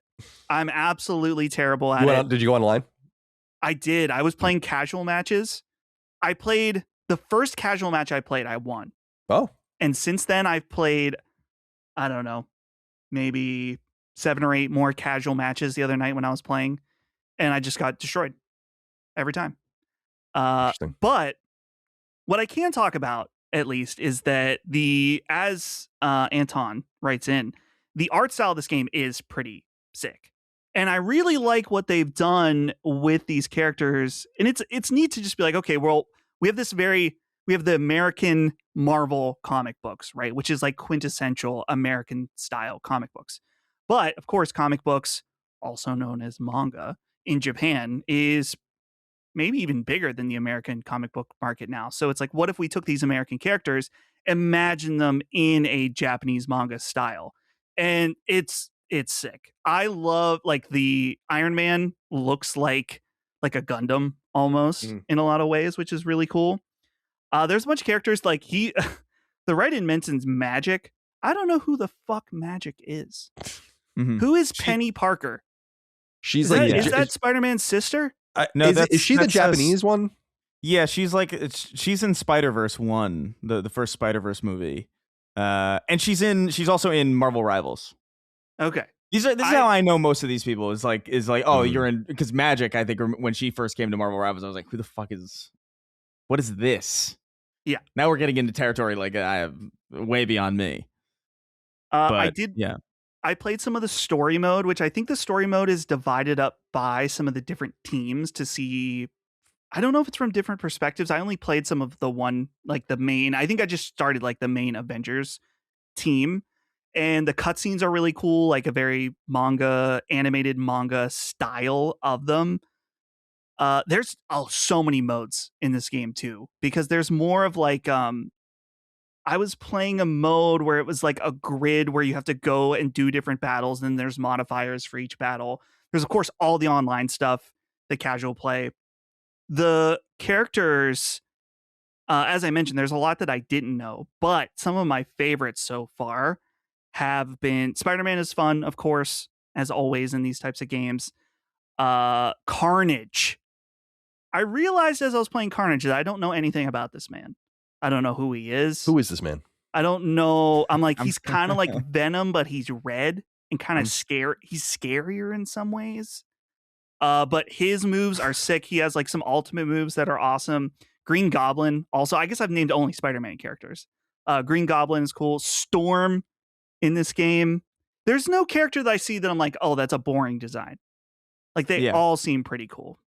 So as I said, I'm really bad. And I don't, like, I understand how to play fighting games. What my problem is that I start to try to like I go into a match, I'm like, okay, I'm going to try to use the moves I know. I'm going to try to be strategic. And then it just gets thrown out of the window and I start button mashing. Just every time. So I still need more experience. You're panicking. But I'm always panicking. I also like the angle and maybe other fighting. Again, this is coming from a totally ignorant perspective, but it is neat that when you queue up to play a match, you pick 4 fighters. Or is it 3? No, it's 4 because you unlock the other 3 as you play. Right. Mm-hmm. It's 4 fighters, and I think you can pick like any team lineup you want. And as you play through the match, you can unlock those other fighters to come in and do like co-op moves with them. You can switch out to them, and it's pretty neat. To me, it's unique. I have no idea if it actually is. Seems like people like it, but yeah. But I guess for this kind of game, I'm surprised how in depth it is in terms of the different modes to play, how awesome the graphics are. It just visually, like I think that's the main thing that keeps drawing me back is the visuals, which is not normal for a fighting game. But again, this is what you get from me trying to check out a fighting game. But it has me more interested. But Chris, you're more equipped to handle something like this. Maybe not. Well, I have a lot of friends who play fighting games, and to be honest, I've played a decent amount of this game, but none of it on my account. I delved into a little bit of it, and then friends of mine were like, "Oh, we have it as well," and so I came over to their house and got demolished because they have like freaking. These are people who have their own fight sticks. You know what I mean? Like, so I already know I'm walking in to just get you're a mark. Body. You know, I'm a mark. It was a trial by fire just getting good at Smash Brothers for as long as it took me. Yeah. But I'm more familiar with like how the game plays and like the tempo of matches and like what characters are best for what and like, you know, how to organize a team and whatever. As far as like the modes and stuff, like I haven't delved into the story mode really at all. I don't know what else there really is. We were kind of in a mode of just kind of doing the same type of match over and over again, and like it was a bit of a bracket. But I gotta echo a lot of what Dustin said, man. Like it's a gorgeous looking game. Like the style of it is really quite enchanting. It's like I like there's a simplicity to the menu design that I quite like. It's like very like there's a lot of white, but it's still like very colorful, and there's something about it that's like it's quite nice. The redesigns of a lot of these characters are really cool. The Green Goblin is one of my favorites. Like I love that the glider is there. It's like it's such a cool like because that's a character in particular that's never really been playable in anything outside of there's like kind of like a special mode that you unlock at the end of the first Spider-Man 2002 game where you can kind of play as him, but it's like that's not even really. There's a whole weird thing about that. But I mean, to me, as somebody who like I play fighting games, or I used to play fighting games quite a bit. Like I was all over the Dragon Ball games in the PS2 era, Marvel vs. Capcom 2, Tekken. But it's been many, many years since I've really been into it. This does feel like there's flashes of Marvel vs. Capcom 2 in this when I play it. Like it's not always, and I would not even say that it's quite as good because I just have such a deep fondness for that just the music in that game and the stylization of that game and the pixel art and the just everything about that game is I think art, and there are flashes of it here. I still think I have to put a little bit more time into it because again, I don't know what the story mode is like. I don't really know a lot of like what that presentation's trying to get across. So I want to put more time into it, but I like what I've played so far. I'm not that good at these games anymore. I get my button combos mixed up all the time. I'm always like overthinking as to whether or not I've pressed buttons too quickly for the game to register it. You know, like, oh, I've pressed XXY, but like, do I have to wait for the first X to finish before it registers the next X? Like these like things that I haven't thought about since I played a lot of fighting games back in the PS2 era. But presentation wise, like they didn't slack at all here, man. Like it's quite good. There is that arc system works. You could see this a little bit of in Dragon Ball Fighters where like the characters will talk, but like there's not lip sync necessarily. So there's maybe that might bother some people. I'm quite used to that. Especially in anime where they're always making the same like puppet mouth thing anyway. Like it kind of lends itself a little bit better here. But yeah, my main takeaway from this game is that it's like visually quite stunning and it plays really, really well. I don't know how the deeper fighting game community is going to feel about it. The sense that I got from the people that I know are that they like it, but it's a far cry from being like a top of the line kind of thing. So I don't know, but I like it, and I'll definitely be playing more of it. But yeah, that's kind of my read on Tokon for now. We will do a show about Tokon. I've already talked to Vincent Janito, my old friend from IGN, who's an expert in fighting games, and he can definitely speak to these sorts of things. So I'll have him on later in the month, hopefully, to talk about it more in depth, because I do think as a second party game, it deserves our attention. Yeah. But yeah, we are not necessarily the people, at least I'm not, to speak on it alone. Definitely got to call in some help. Right. What else? It says here you're playing Spider-Man, 2002 Spider-Man, and then E-Day as well. Yeah. I'll end with E-Day because it's more, I guess, relevant, I suppose. But like, yeah, I'm kind of in a weird hole of like playing a lot of old stuff right now, just because I know the next month is gonna be we're gonna be so hammered this next month. There's so much to choose from, and especially like if any of us are gonna delve into at the end of August into Metal Gear Solid 4, which I kind of have this this romanticized notion of maybe doing. So I've only got like a couple of weeks of like relative freedom left. So I've been kind of delving into my old games, and I picked up a 360 a couple of weeks ago, maybe even a month ago at this point, as I mentioned on the show. And I realized that I had a bunch of my old Xbox games, but I wasn't sure exactly which one of them. Like I know there's like a very there's a very specific list of back compat games that were like original Xbox 2 360. It wasn't all of them, but it was a quite sizable amount. But I remember that there were some that didn't really work, and I remember just kind of, so I wrote it off a long time ago, and then I realized that like, oh yes, Spider-Man, the original Raimi Spider-Man games work, and those are games I have an immense amount of nostalgia for, and I'm kind of curious to play them again because I've been feeling that Spider-Man's kind of been in the air lately. The movie, obviously, big part of it, but so I'm playing through that, and it's so funny, man. Like this game is hysterical to me. Like there's this, it's right at this territory. It's right in this territory where you've got Tobey Maguire and like Willem Dafoe in the booth delivering some of the corniest shit. And I love it. Like there are certain barks that the NPCs have in particular that are ingrained in the deep recesses of my brain that have never gone away. Like where the thugs will walk up, it's like, looks like the freak wants to play. Circus in town. Like all these fantastic, it's like, I love this so much. But that, like the first Spider-Man game is like a kind of like a beat 'em up kind of, it's more spiritually, I actually forgot how close they are to the original Neversoft games or like those, like I didn't even, because at the time the graphical leap between PS1 and PS2 and and Xbox was so was so dramatic that it felt completely transformative. Like it didn't even feel remotely the same to me as a kid.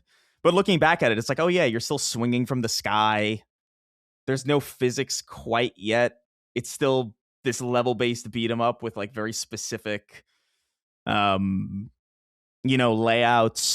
And it was interesting to look back at it from that lens. It's like, oh yeah, this really is built off of the bones of those original games in a way that I didn't really see when I was young. And so that's been kind of cool to experience. It's hard too, man. Like Spider-Man's a wimp. Like there are missions where you're just surrounded by guys and they're all shooting at you, and this is pre-Arkham. So there's not really an elegant way for you to deal with multiple, like they haven't figured out like the press B to dodge and it's like elegant. It's more like you just kind of have to tank it. And the way you have to dodge is like you literally have to like run away or jump over them or so. Like it's not like an integrated mechanic. And so that's been kind of interesting. Been messing around with some of the cheat codes as well. Bruce Campbell is in the game as well, which is cool. He does like the tutorial stuff. So anytime there's like a big question mark icon, which is so funny to see again, because that's completely gone. But like Bruce Campbell will come on and he'll like, this is how you do this, and he'll antagonize you in ways that I actually feel like are like you a lot of it wouldn't fly today. Like he'll say shit like, "What are you, handicapped?" And it's like I don't. It's not that line specifically, but like stuff like of that flavor. And it's like, yo, this is awesome. I love that this is like this. But I'm just kind of having a good time with it. Cool. It's been, unfortunately, like my Spider-Man 2 disc is in New York, so I made the judgment call to just pick one up immediately, because I was like, especially now with all this physical game stuff happening, I'm like, I don't know how much longer these things are going to be sitting there. Yeah, really, the going's good right now. A lot of things that I typically was like, I'll get to it when I get to it. I'm like, I'll grab it. So I'm going to be moving on to that at some point, because this is the one that I have an absurd amount of nostalgia for. But I quite like it. It's a fun, charming game. It's definitely nowhere near the quality of like Spider-Man games that we get now. But there's a charm to it and like an elegance in just how well it's done for the time. Like even the textures still, to me, look like this is quite good, actually. But that's Spider-Man 2002. And I did take part in the Gears E-Day multiplayer beta. And I put about 20 hours into it. Wow. I reached the max level for PvP, which I did not expect. And I got pretty far into Horde as well, which was very, very cool. But like, I really loved my time with it. I thought it was great. I thought it played very, very well. Like the new, like, is there something you can like jump now, and the vertical, you can climb things in ways that you haven't, which sounds like nothing, but like it's actually really transformative to the way Gears plays. If you know Gears, Gears is typically very stapled to the ground. It's very, it's very two-dimensional in a lot of ways. Now there's like this layer of like you can climb on stuff and like shoot down at people, and it's pretty cool. Like it's very transformative to like how the game plays. Active reload is still so satisfying. I don't know why more games haven't done this. It's just such a no-brainer way to keep your brain engaged and have like this little bit of dopamine when you're not doing anything. It's so smart and so cool. Wall bouncing is not as bad as I remember. I think they've made an effort to tamper down on it a bit. So you're not seeing people like do that anime dash, at you anymore. It's more like, no, you've got to commit to your animations a little bit more now than you did before. So it's not as egregious. But it's, dude, man, point blank shooting somebody, point blank shooting another player with a shotgun and watching them explode. It's just simply satisfying. It's the worst feeling when it's done to you. It makes you scream because you're just like, I don't understand the rules a lot of the time. But it is a satisfying game to play. Horde is quite good too. I hope that there's a classic Horde, but like the way it's set up now, it's like there's like multiple teams on a big map and you have like different objectives. and you kind of do them, and you kind of incur wave after wave, and sometimes other players can come in and help you, or sometimes they'll just completely leave you alone. And there's a bit of an extraction shooter mechanic in the sense that you're not leaving with like weapons or anything, but you're leaving with so you're depending on how many optional missions and how many main missions you do in the Horde sandbox, if you extract successfully, you extract with a certain amount of weapon parts, which go to upgrading your classes and your guns, which is kind of cool. Like, so you can get like a better scope on the sniper, or like increase your healing if you're the medic, which is kind of new. There's not really a class system in most Gears games, so that's kind of an interesting twist.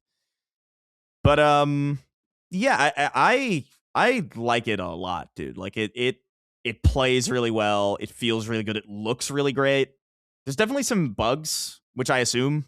I mean, it's a beta, but like there's some stuff where I'm like, I remember I fell in a hole, like one of the holes that the locust came out of. And normally you can't do that. In old games, like there's like an invisible wall preventing you from doing that. But because you can jump over shit now and jump into things now, you just fall in the hole. And I was just like in this void of white throughout the entire, and I couldn't die. And I didn't know what was going on. And then I just like my team. I cannot die. It was truly, it was purgatory. And then my team left me. And then I just didn't really get anything for the round. I was like, all right, well, things like that have to be squared away. That's but what these are for. Yeah, but I had a great time with that beta, man. And I liked the PvP a lot more than I thought I would. Because typically I'm so shit at Gears PvP. I've always just been like, I'm more PvE, and I still think I ultimately will be more PvE, but that versus mode, there's something about it. Like I could feel myself getting better at it, and that was like kind of an addicting feeling because you were slowly learning. It's like, oh, this is like the proper distance to do this, and like, oh, this is how far away I have to be from cover before I slide into it, and like these little things that you learn over time that was quite satisfying to learn. But that's really it. I'm looking forward to it. It's crazy to me though that this is going to be a $400 million game and it's not going to come to PlayStation anymore. It's like, that's because I feel like it would hit actually. Like it's quite good.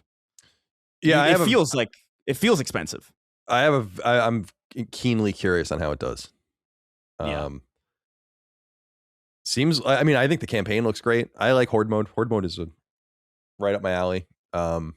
Yeah. So yeah, I would have played it. I'm not going to now. At least not anytime soon. Yeah. You just wait till it comes. It'll come probably at some point, I would assume. But by that point, I don't know who even cares. I am more interested. I'm much more disappointed by Clockwork Revolution, to be honest. But right, because I really have done an amazing Matrix-like Neo job of just dodging everything that mattered. Like I don't give a fuck about Activision. I don't give a fuck about Ubisoft. I don't, with some rare exception. There's things happening with these companies where I'm like, I'm fine. EA going to the Saudis. I'm like, I don't buy it. Literally, Immortals of Avium and Plants vs. Zombies are like the 2 EA games I've played since Dead Space, probably, And actually, Dead Space was in between, so that's like 3 games in 4 or 5 years. Dead Space, though, that would have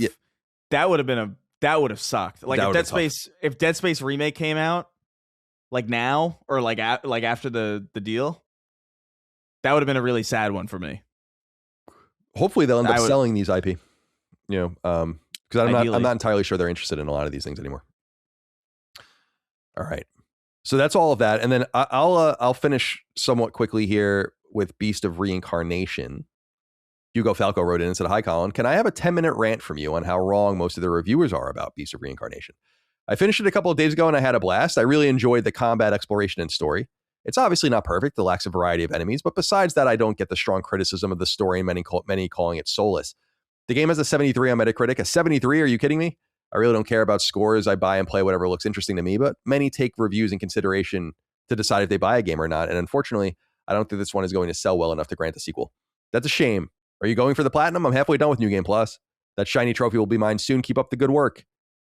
So yeah, I have seen that people have been a little soft on this game, and I'm going to be on Summon Sign soon. So I'm going to go into, I've taken extensive notes about it and I can get into it deeper there. But what I will say is that I generally agree with you, Hugo. I'm surprised by how soft people have been on this game. And I'm quite smitten with it, I must admit.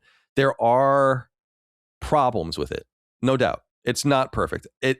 I would describe it as a high-end AA game, really, but more low end AAA, somewhere in that space.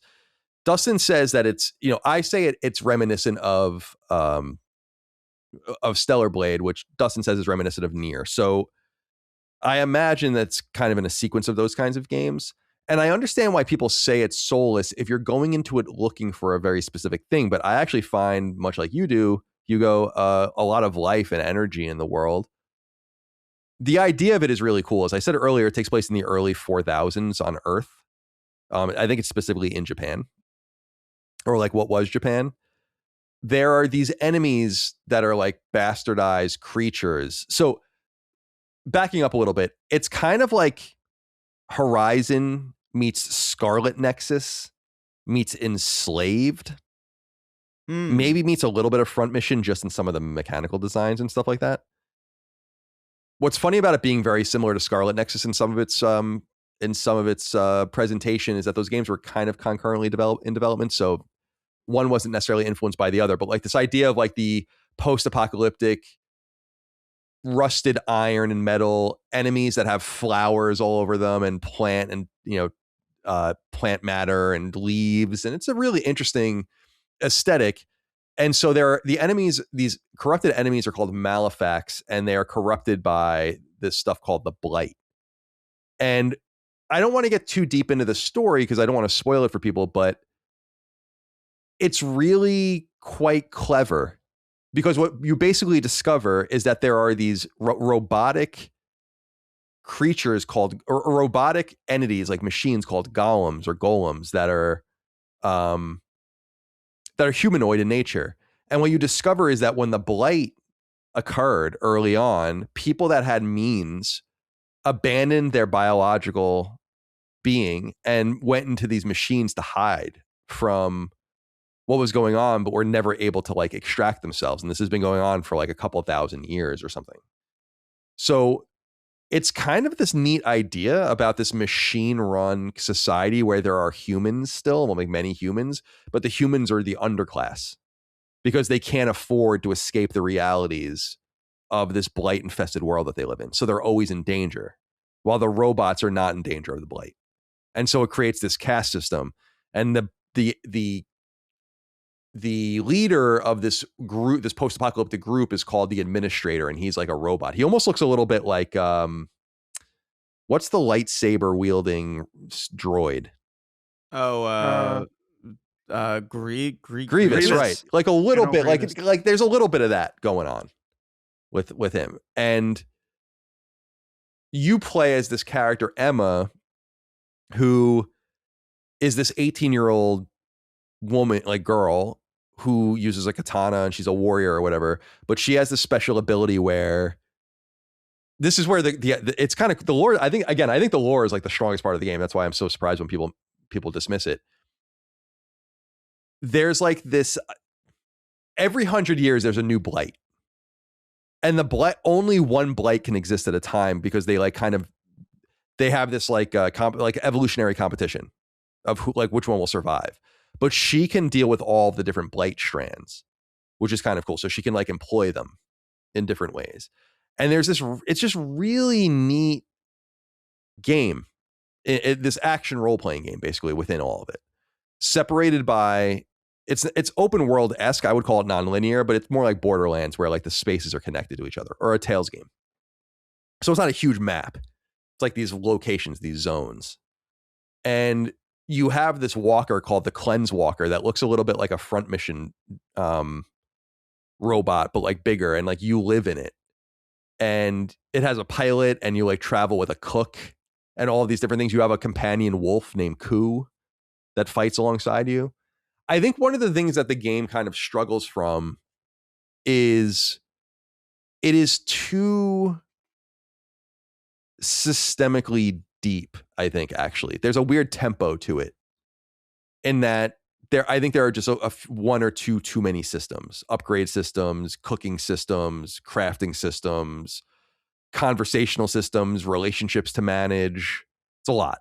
There's a lot going on. And I think skill trees and experience points and dumping your points into different schematic, or different statistics that then give you skill points. And then you use the skill points on your skill tree, and then the skill tree unlocks these skills. Then you upgrade the skills, and it's like it's a little much. That's my biggest problem with the game. The other big problem I have with it is a very vertical game.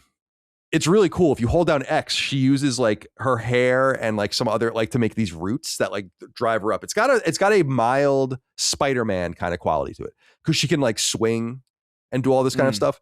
So the game, in my opinion, the game has inconsistent rules in terms of blocking players from going certain places and doing certain things. Like I'm always surprised about the things the game lets me do, and then I'm surprised by the things the game doesn't let me do.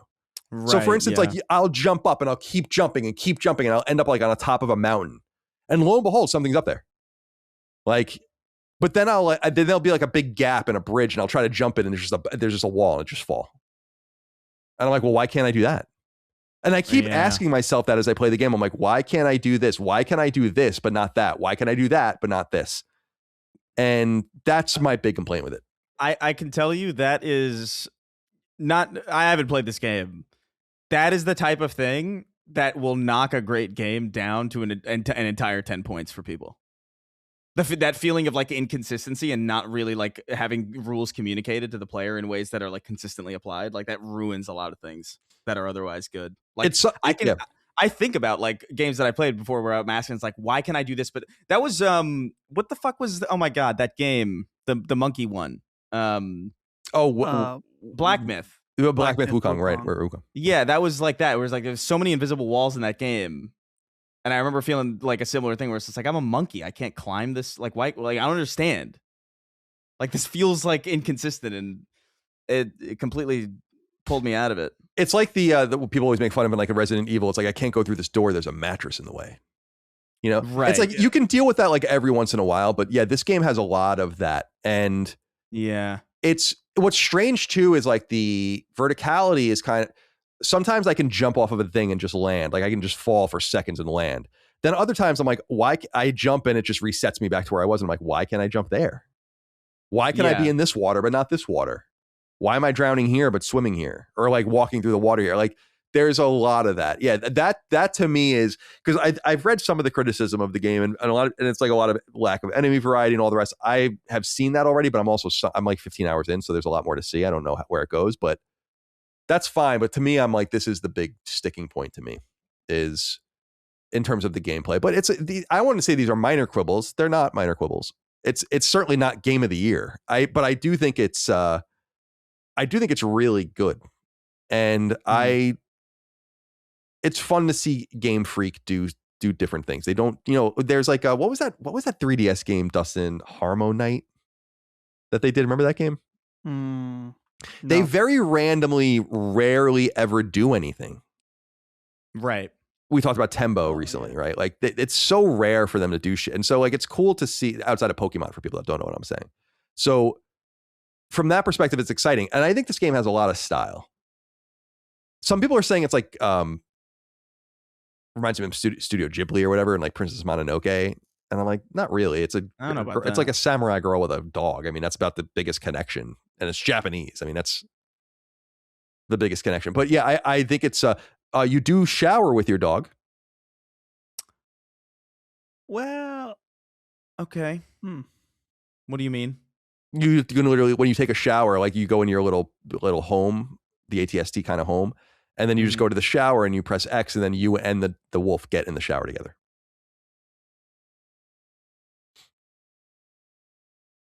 So there's that.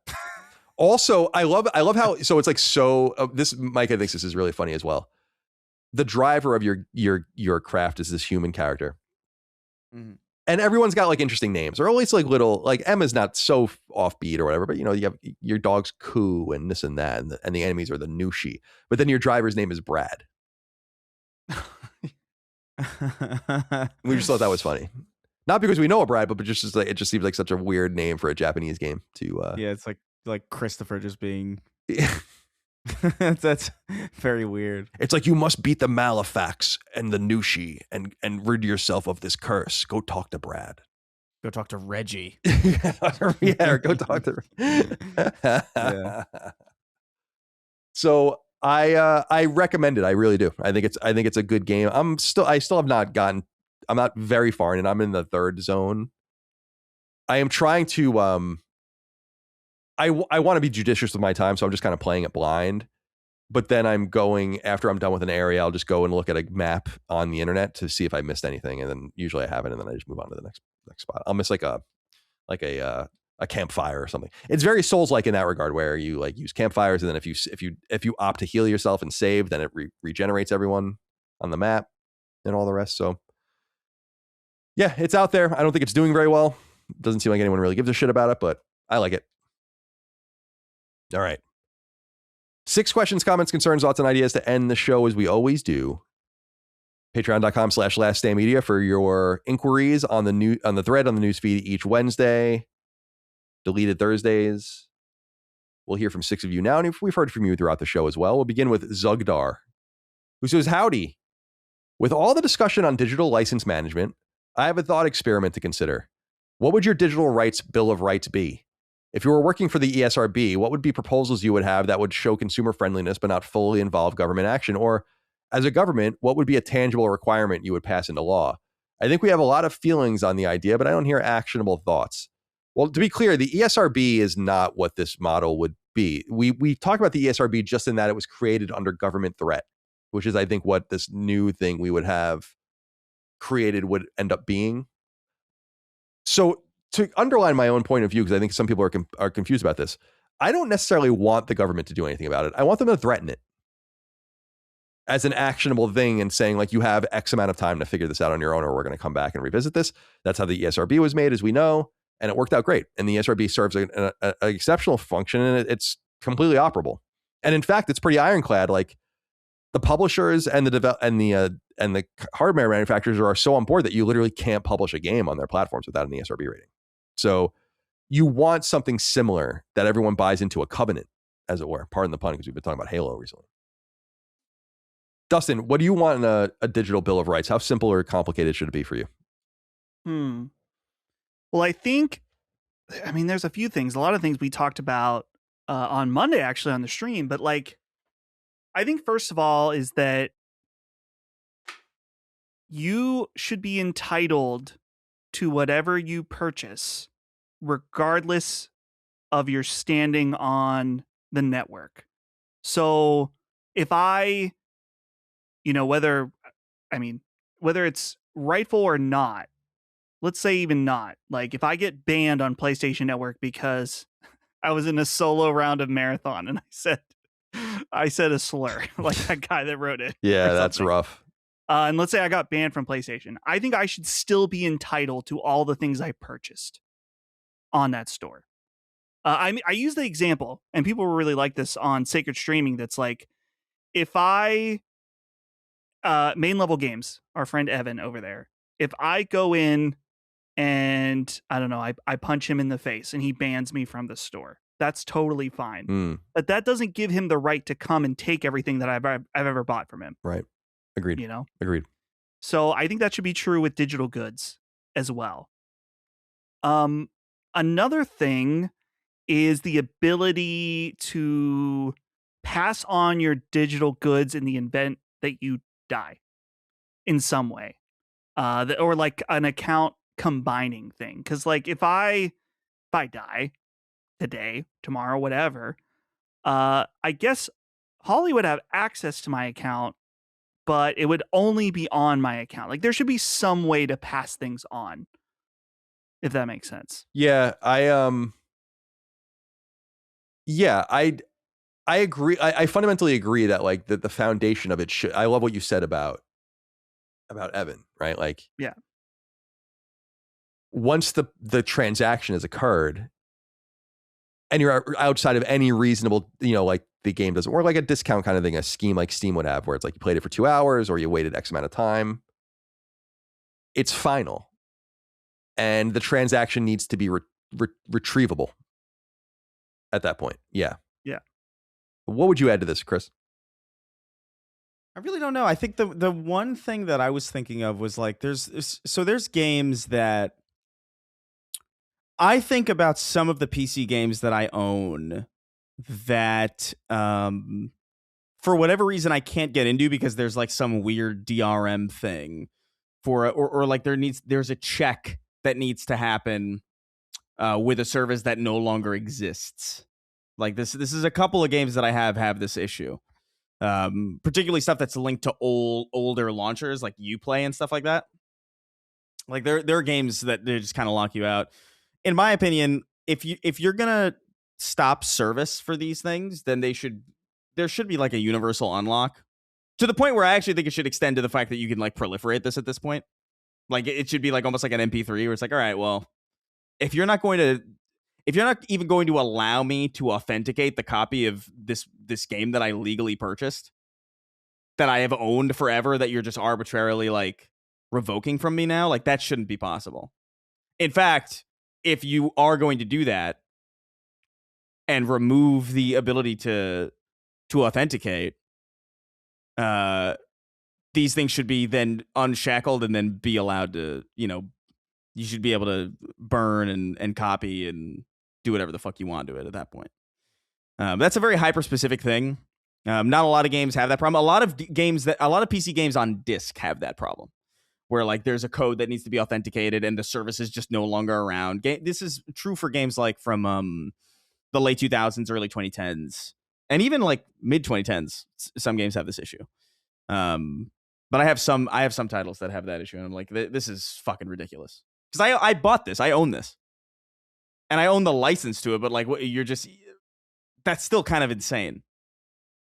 I think the spirit of ownership should be really reinforced. Basically, like we need to have a conversation of what the spirit of ownership is. Like I understand that I'm purchasing a license, but like that's not really what we're doing here. That's not what I'm paying. That's what you're willing to sell me. And that's what I have to do to get the thing that I'm trying to buy. But you know what I'm trying to buy. And I think we need to just have a more honest conversation about what that means.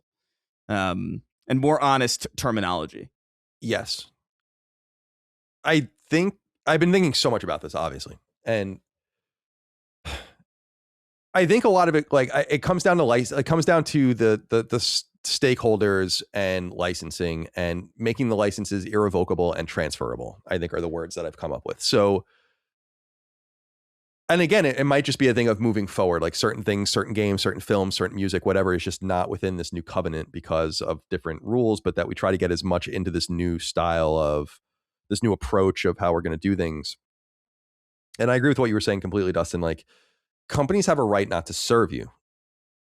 And we don't want to get too crazy with twisting their arm about this. This is kind of, actually, I'm not even going to say, because we're going to get into some of this later with some other stuff that's going on with Sony. But I think that like it's reasonable to say we have to figure out who the license is through. Who's licensing the game? And I wonder if this is solved in some way by even having publisher or developer level licenses that consoles and even PC use as proxies, wherein like if PlayStation goes out of business or Sony goes out of business, you have a license to game X and it's also happens to be on PC, so you can claim it somewhere else. Like it's what I was saying. I think we were saying this on the stream maybe or last week. I don't remember, but the reality is this is an extremely difficult problem. And I think because it's so difficult to solve and so heady in all it requires to consider, people just don't want to tackle it. But it is conversations like this and instances of trying to put on the table, like, well, what do you want, that I think are really important. And so I think at the very least, you want irrevocable, transferable licensing of games that you purchase licenses to. And once the deal is done, as Dustin had noted, the deal is done and you should be able to retain them. Even if Dustin drops, a bunch of racial slurs and gets banned permanently on PSN, he should still have access to that stuff. And by the way, as far as account level stuff is concerned and account management, I think that's part of it too. Like, and I don't know exactly how you would put it into words, but there needs to be an idea that there are no dead ends. There should be no such thing as them saying like, can't do anything for you. That simply can't be the case. And I think that there's too much flagrant lying even about what can and cannot be done. And we were talking about this specifically with that Microsoft thing recently, where they're like, your pictures are gone, your OneDrive's locked, there's nothing we can do about it. And it's like, that's all a lie. They're lying to you. They clearly can do something about it because they fucking did. Right. You know what I mean? So I think that there has to be, you don't even want to say a human element where it's like, I need someone to talk to. It's just like, there's got to be a resolution. It's even, as I said, when my account got boosted, some sort of snail mail, notarized paperwork resolution. It's too serious and too real at this point in the digital ecosystem, and especially moving forward, for us to just be so flippant. No more. That's another big part of this covenant, I think, that needs to be in it. That might even be more important at a systems level than any individual item is, about just your access to the general things you have. And I even came up with the ideas, and again, this is where it gets difficult, about having some sort of consortium where everyone's kind of on the hook for these shared licenses if one of their companies goes down. Some sort of small tax on every item sold that goes into some sort of fund that can't, like escrow fund that can't be touched unless something happens. Like, big problems require big solutions. So that's where my mind is on it. Surely we'll flesh this out as time goes on. Greg wrote in and said, hey, Symbol Wizards, I don't have a problem with the PS6 being digital only. What I would like is the ability to play PS4 and PS5 discs on my PS6 external drive, possibly. PS5 at launch had a big selling point of being backwards compatible with PS4 games, and now with the new generation, we're backing away from that function for disc gamers. I have over 300 PS5 discs and 500 PS4 discs, and that's not to say I'm going to play all of them, but to be able to jump back on these with the new console would have been nice. Dustin, what's to do? I feel like I just don't know about this. Because again, we said this a week or two ago. I feel like if they introduce a disk drive,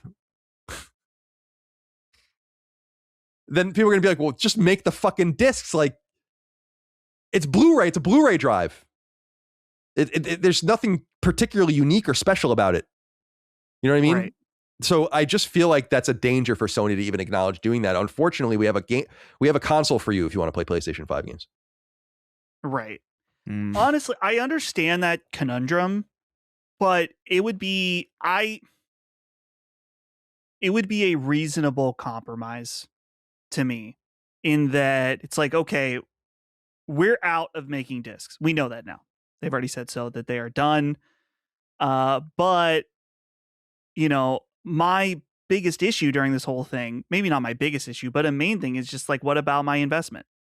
And it is true that in previous console generations, there was never an expectation of backwards compatibility, but it's a weird kind of like halfway situation where it's like, okay, well, assuming the PlayStation 6 is going to play PS5, PS4 games, unless you made that investment on disc over the last, since what, 14 PS4? Right? 2013, yeah. 2013? Like, oh yeah, all that investment you made, sorry, you can't take that over now. But if you bought them digitally, we'll be happy to take you. I just feel like one of two things, which I don't know if one of them is possible. There's been lots of talk about a disc to digital program on the Xbox side. I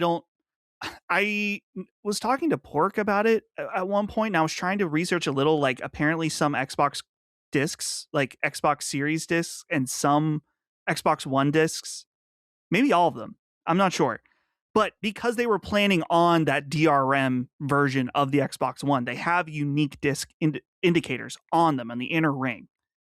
So that makes sense why that would be possible there. Does PlayStation have that? Is that even a possibility? I don't know. Ideally, a disk drive that's separate on PlayStation 6 for those older games. That's what I want personally. I totally understand that some people are going to be a bitch about it and be like, well, just make the PlayStation 6 games. It's like, I understand that you want that. I want that too, but I'm kind of just trying to take what I can get here. Like, just at least make sure that all my giant collection, I want to be able to take that forward. I don't want to just have my PlayStation 5 set up forever. And that's part of the reason why when it comes to investing in my library in the future, it's like, yeah, well, I'm going to be thinking about that. I'm going to be thinking about what you did to me and my previous investment. Because all of those games that I bought on PlayStation that now I can't take with me to PlayStation 6, I'd be able to play them if I had them on Steam. I could bring them forward with me. But you guys kind of fucked me. So I'm not saying I'm not getting a PlayStation 6, but it definitely has me reconsidering multi-platform games, certainly. Just because I don't know, maybe because it's all digital in the future, it's like, well, you won't have that problem going forward. But it's like, yeah, but you still kind of fucked me, didn't you? Yeah. And I will remember that. What do you think they're going to do? What do you think they'll do? I don't know, man. I really don't know. Like, to me, it seems obvious. It's like, release a disk drive, sell for $100, can be an ugly little thing that sits beside your pristine PlayStation 6, and it will appease people like me. But I think you bring up a really valid point there. It's like, they kind of just want out of that completely at this point. It's too much explaining. You know what we say about when you're explaining, you're losing. Right. So I just think, yeah, I don't know. Again, we're also like surprised by the whole situation, but I think they're just going in a direction and that's what they want to do. I do wonder if there will be some sort of digital solution. Like you said, is it possible? That's the first question. And if it is it possible on PS4 and PS5? Probably not PS4. Maybe PS5, the discs. And then you ask yourself, do you want to do it or not? I feel like Sony seems like they want to just ride this out. There's really no evidence or sign to the contrary at all. Like not even an inkling of it that they are going to move. So I don't know. Do you have anything you want to add, Chris? No, I mean, well, the reality of the economic realities are something to take into consideration as well, because I do think if the economy wasn't so shit, a disk drive would be more likely, because the ability to just set aside time and resources to build these things wouldn't be so much of an ask in comparison. But I do wonder if, like, because I think the smart thing to do would just be to do the disk drive. You know, I just don't see a reason why they wouldn't, because they are still out of it. Really, they're not making any PS6 discs, or they're not going to be. So like, there's really no danger in any like miscommunication on that front. You're not going to get like a PS6 disc that doesn't work. You know what I mean, or anything like that. Like, you're kind of in the clear as far as explaining. And I think anybody who needs a PS5 disc reader explained to them wouldn't, because they wouldn't be looking for it. You know, like, if you, like, no casual person is going to be looking for that. Like, that is going to be an inherently hardcore kind of thing for people looking to bring their library forward. If they're even looking to do that, it means they care enough about this to probably know on site what these things are for. So I think they have that benefit kind of built into it. But yeah, maybe they just want to keep it simple. I actually think they'll do it. It might be for a ridiculous upcharge. I think they'll probably try to squeeze as much money out of that as possible. Certainly. But I think it's just too crazy of a thing to like, so many people have invested so much in physical discs on PS5. Not the overwhelming majority, maybe, but like, it's not a small enough number of people, I think, over time to ignore if you want to court all that audience for moving forward, you know? Yeah. Now it depends on whether or not that's what they're trying to do. It could be that the console strategy is shifted because things have gotten so expensive, because there is this expected kind of harmony between multiple generations at this point that didn't used to exist.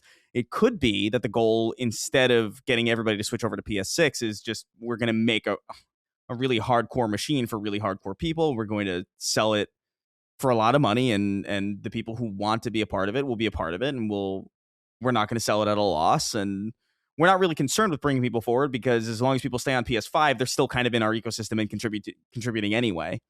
But this is going to be for people who want to move forward in the immediate sense, and over time, people naturally will gravitate towards it anyway, because things will come out that can't run on. It's that at that point is when the standard cycle will pick up deep into the PS6 generation.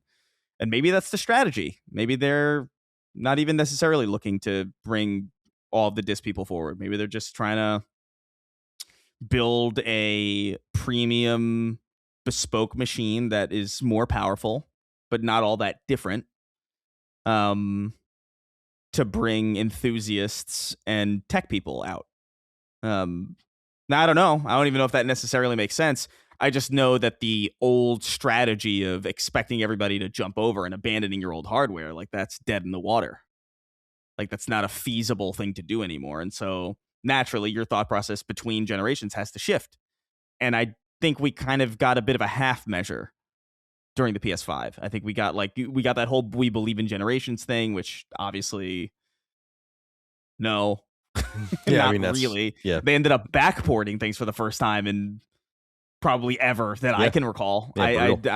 So I think they understand that what's important is that people are involved in their ecosystem and that people spend money in their ecosystems digitally for sure, but that might be just what this new thing is for. No options. So even if there are, let's say, like millions of fewer consoles sold, the people on those consoles are going to be spending objectively probably more money, and more of that money is going to go in our pockets because they can't go to box retailers to split that cost. So I don't know. It's a big question. I think there'll be a disk drive though. We'll see. We're going to find out not too soon, but we'll find out next year. By this time next year, we'll have a great idea of what's going on. Yeah, not in the machine, by the way. I mean, right, external. Like almost the way that 360 did their HD DVD. Yeah, I see it that way too, like a little rectangle that you would plug in with a USB cable. All right, I moved this question up actually because I guess it makes a little bit more sense here. Sony Wants Your Mom wrote in and said, misinterpreters of Sony's codes and boxes. I used to work in packaging design, and I disagree that Sony will sell codes to try to appease the physical audience. They clearly don't give a fuck about them anymore. Sony wants to sell games as gifts. A busy mom buying Spider-Man on Christmas doesn't give a shit if she's getting a disc or a code as long as she can find it at her usual store and wrap it up. That's also why Sony will use Blu-ray cases over flimsy little Nintendo cards. Cases are familiar, easy to spot. Cards literally have no shelf presence. Shit, they might not even look like fucking games to someone who isn't in the know. The physical crowd can crawl to the PSN store. Your mom only shops at retail. Sony knows this. And I bet there's a fuck ton of moms. Thank God I'm not designing packaging anymore. I'll listen. Certainly you're right about partially, but I don't want to be... That's not why they're doing this. I want to make sure people understand. It's like, certainly there are benefits. And if you're, so in other words, if you're going to do something, you want to do it to your best of your ability. So you put it in the codes, you want to find your customers, you want people to buy it. There's no doubt. All those things you're right about. They're doing this so they don't get sued. Period. Right. And in fact, you already see, I didn't include it in the story, but like there is some lawsuit going on in the Netherlands right now where Sony's being sued for like $500 million for monopolizing the sale of games through their own storefront, which you and I, we've all discussed this in the past, I think is kind of preposterous in a way. Like it's what I feel about Apple and Epic. And we've talked about this where it's like, I feel like if you have a closed down piece of hardware, you have every right to sell things through one conduit. I don't understand why that would be any different. But there are many municipalities, especially in Europe and in other places around the world, that are much more pro-consumer in terms of flexing the customer's wants and forcing them upon companies, which is fine. And we talk about how this is going to be useful for us in the future and with some of the things that we want. But I truly 100% believe that the impetus for this scheme was them saying, we're going to get sued if we do this in certain places. We might win, we might lose. But we can simply just sell codes and then say like, well, actually, we don't monopolize the sales, clearly. And that would be the end of those lawsuits. So while they definitely want to find their customers, and while there's definitely an advantage to selling codes in cases or on cards in stores, there's no doubt about that. You have to understand, you just think about it. The biggest cost to selling games in retail is the split with the retailer, not the creation of the game. So if they're still willing to eliminate some of the cost, but not most of the cost, then there has to be a real reason for it. And that's the reason. That's my interpretation of it. They're never going to come out and say that because then they're going to beg to be sued. So, right. but it is certainly a defense. There's no doubt in my mind about that. So I wanted to say that. I appreciate what you say. I think you're right. People are going to buy stuff this way. They don't really give a fuck. They're not, no mom out there buying a game for their kid is a physical game enthusiast. Maybe right. Some.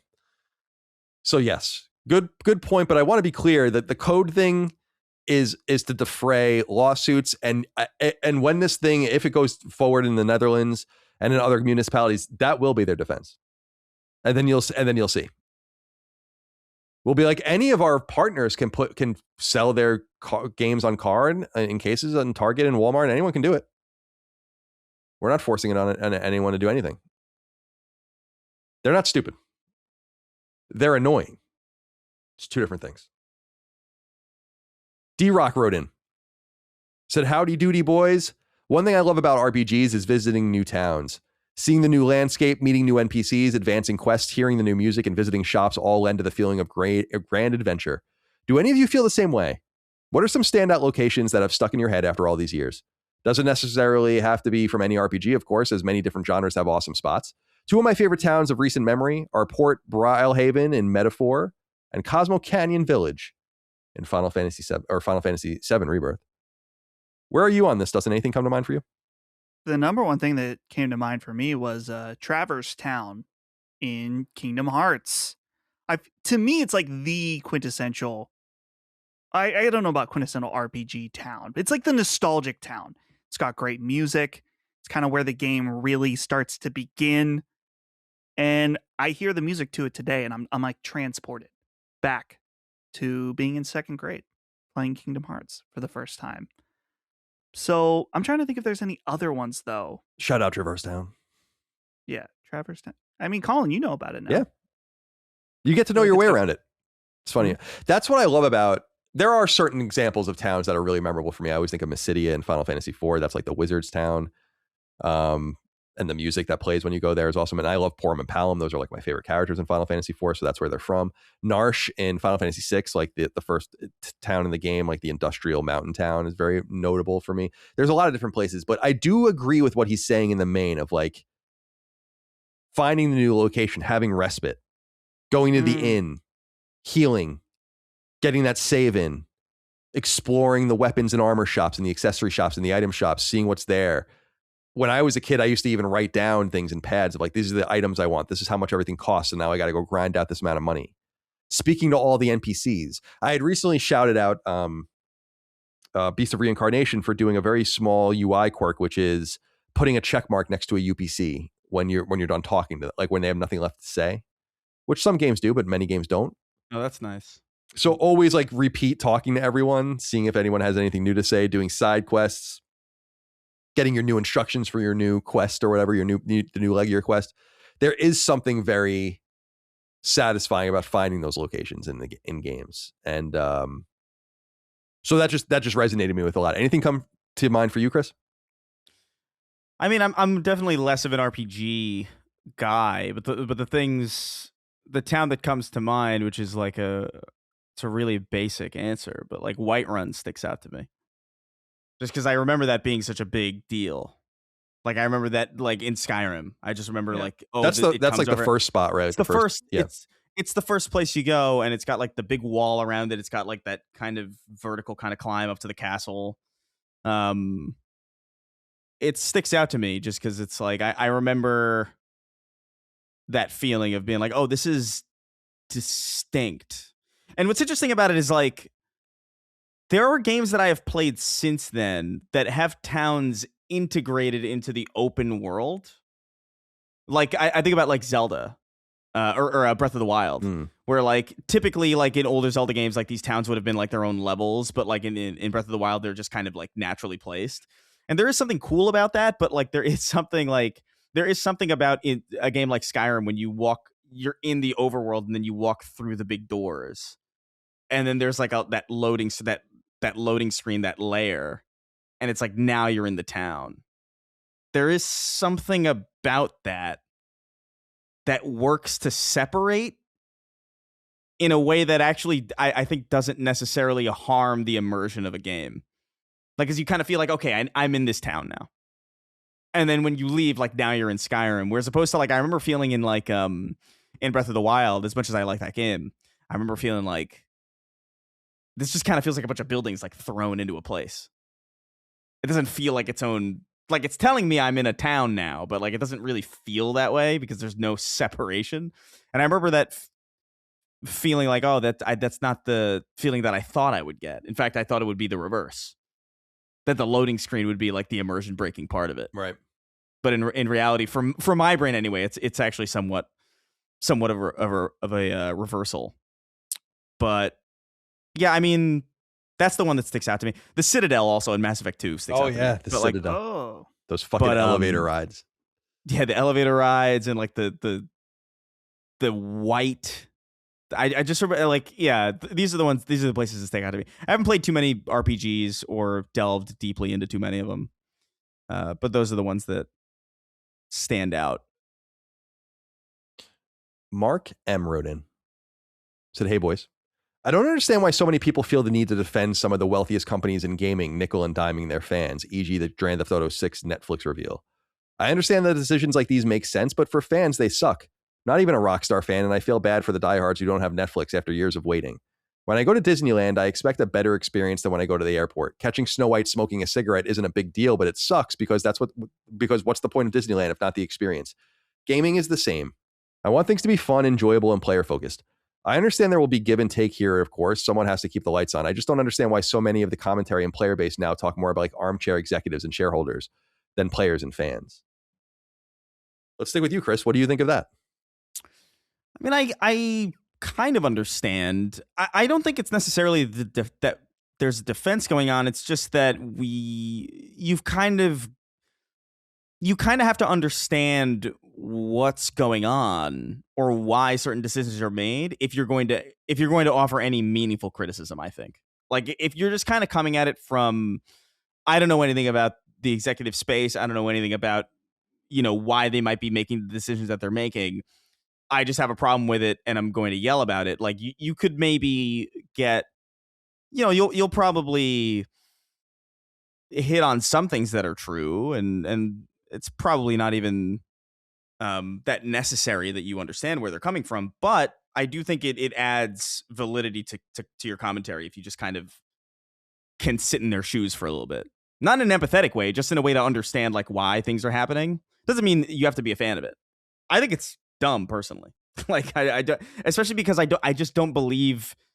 So here's what I think. I think it's dumb for Netflix to have paid for that in the first place, because that shit's going to leak immediately. Like, I don't know what especially, it was like a 6-hour exclusivity window. 6-hour window, yeah. I don't know what incentive Netflix had to even pay for that. I wonder what percentage of Netflix viewers are avid gamers to the point where they care about this kind of thing. Like, that's all questionable to me. But if I were Rockstar, and I got a deal for that, like, I mean, especially because they've spent so much money making this game, like anything that you could do to get money really is going to help. Well, granted, they've already made a shit ton. I don't know. I don't know if this is true or not, though, Chris, is because I haven't read too deeply about it, but there was some suggestion that Strauss-Zelnick was asked about the deal and wouldn't even confirm that there was any money changing hands in it. And I wonder if, now I'm not saying that they didn't buy it, but I wonder if the deal is simply like, it's a stunt. Yeah, like Netflix is like, we get the action for a little while. You guys get your game on the splash screen of the biggest streaming platform in the world. Sure. Quid pro quo. Yeah, maybe. Yeah. I don't know if that's the way it went, but I think I can imagine a situation like that. Either way, it's quite it is a little crazy, but it is. Yeah. And I agree with you. It's like, what does Netflix really get out of this? How much? Because you have to ask, like, what would they have paid for something like that? And then if it couldn't be that much. And then, so like, right. Why would it be worth it for Rockstar to even do it? So I was wondering if there's some other deal. No, I'm glad you said that, because that is also probably valid.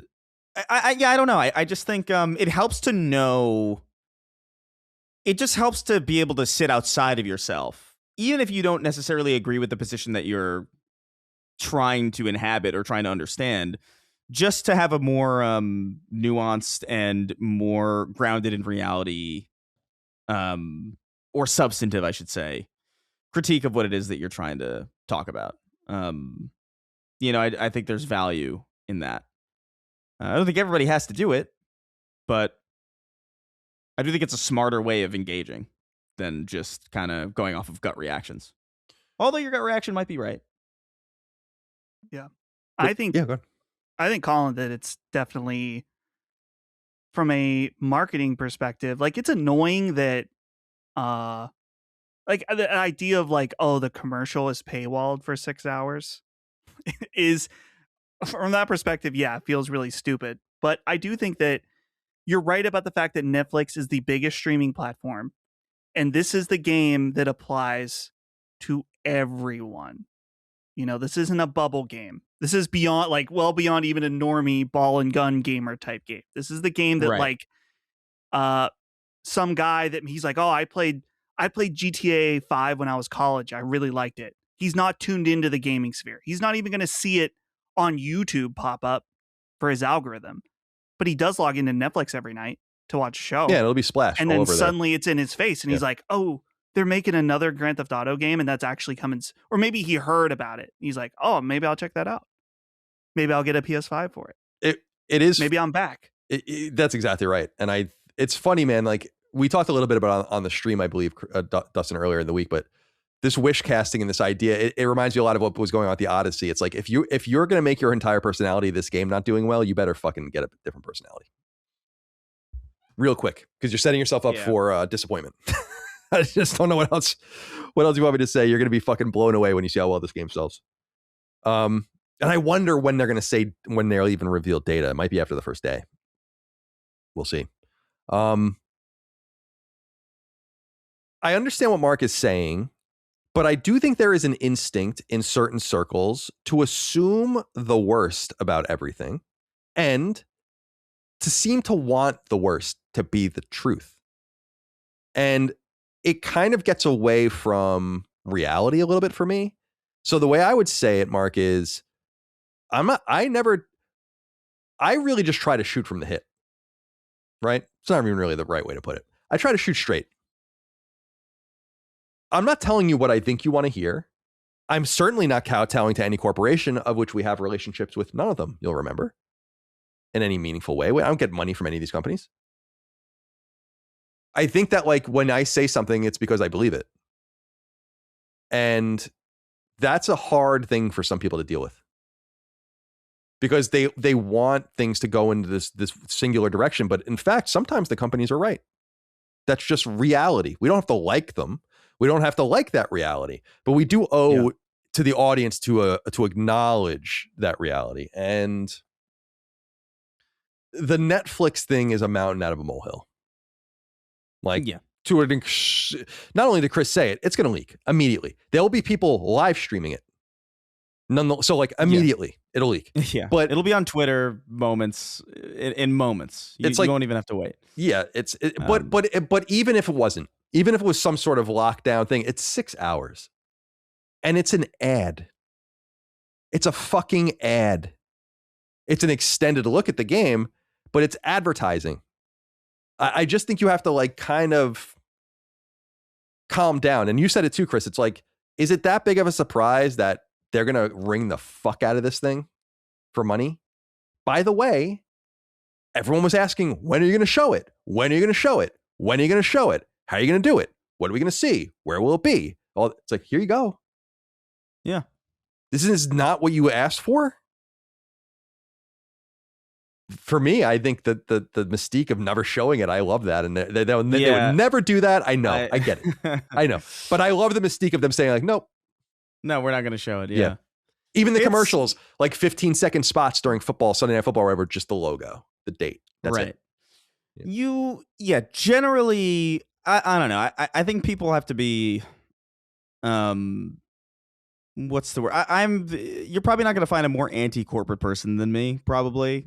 I mean, you probably could, literally. But I think just because something is corporate doesn't necessarily inherently mean it's wrong, and vice versa. I think there's a certain sheep mentality that is equivalent in the anti-sheep. You know what I mean? Like the person who, like, doesn't like, if the government says the sky is blue, you'd be like, well, no. Well, it's just like, well, no, sometimes the government's just correct. Right. And sometimes a company is just right. And sometimes it's literally just not a big deal. Well, other times it is. Right. And, you know, it's important. Like, everything's nuanced. So I just think people just got to be a little bit more involved with how they talk about and how they communicate and how they ingest a lot of this information. Well, I was thinking about this.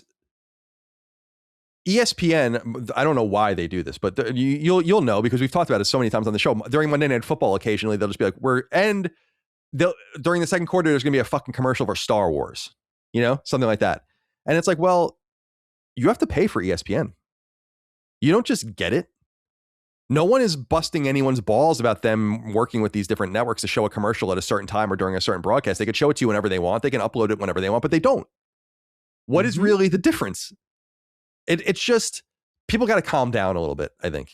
Everyone's wound up like a fucking top right now, man.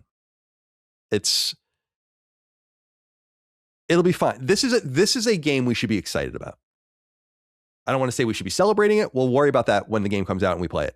But we should be looking forward to it. I'm so looking forward to it. More from a curiosity standpoint than anything else. In other words, like I don't, I want to get lost in the world. I want to get immersed in it. I want to experience it, but I really just want to see what it is. Yeah. Like that's the thing for me right now. All right. Final inquiry, my friends. Fictional Let's Play wrote in and said, hello, everyone. I have a simple question. How do you guys discipline yourself on focusing on one game?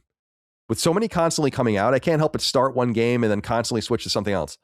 I'll be in a big retro mood and would want to play Bubsy 3D. I don't know why the fuck you want to play Bubsy 3D. But then here you guys talk about the newest games. So I want to keep up to date on the latest releases and then see someone talk about the new Xenoblade coming next year. So I'd want to knock out that series before then.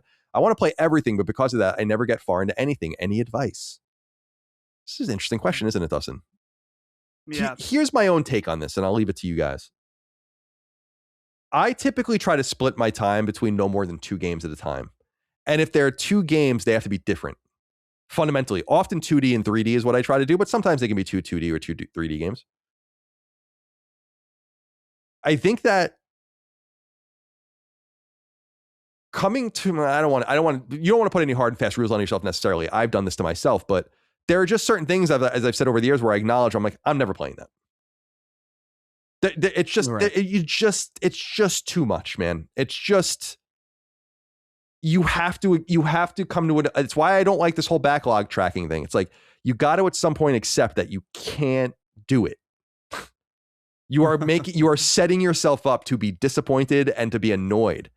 I used to have a whiteboard in my bedroom during the PS3 era with games on it that I was like, I got to platinum these. I got to do this. I never got to this. And it's like, what am I doing? It's too much. So to me, I feel like go towards what you gravitate towards, and also understand that right or wrong, I'm not putting I'm not saying it either way. The numbers and achievements and trophies simply speak that you're not unusual. This is the way people play games. And honestly, it's kind of the way people have always played games. Yeah. That's kind of the reality. Like people bounce. We just didn't have trophies and achievements, and we weren't tracking things like we didn't know, but I bounce off shit all the time.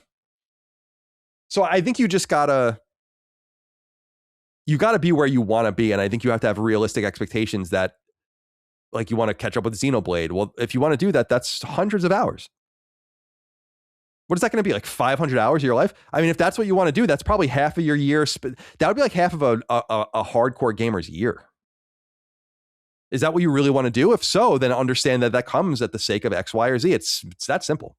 So I would say give yourself the flexibility of playing more than one game at a time, but try to like stick with what you like and try to be more deliberate.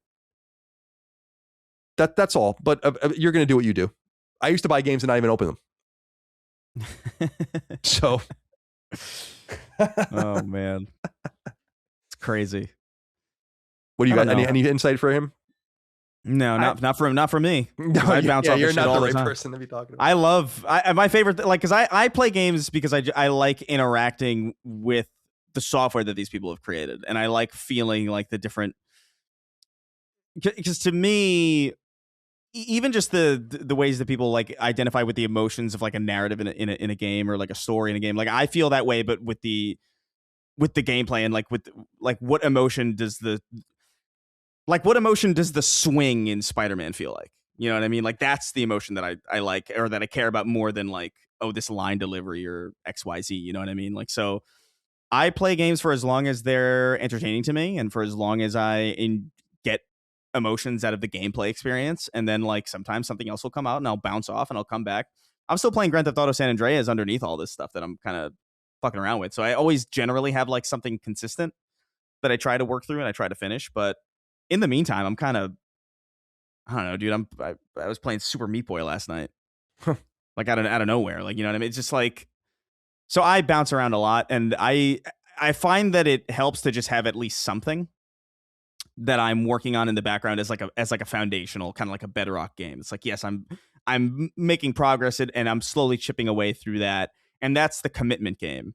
And then everything on top of that, I can just kind of I'll play through half of this game, and then I'll play like a multiplayer round of this game, and then bounce off. I told you I was talking earlier about how I played Helldivers for like an hour and a half with some friends, and then I uninstalled it just because it's so huge.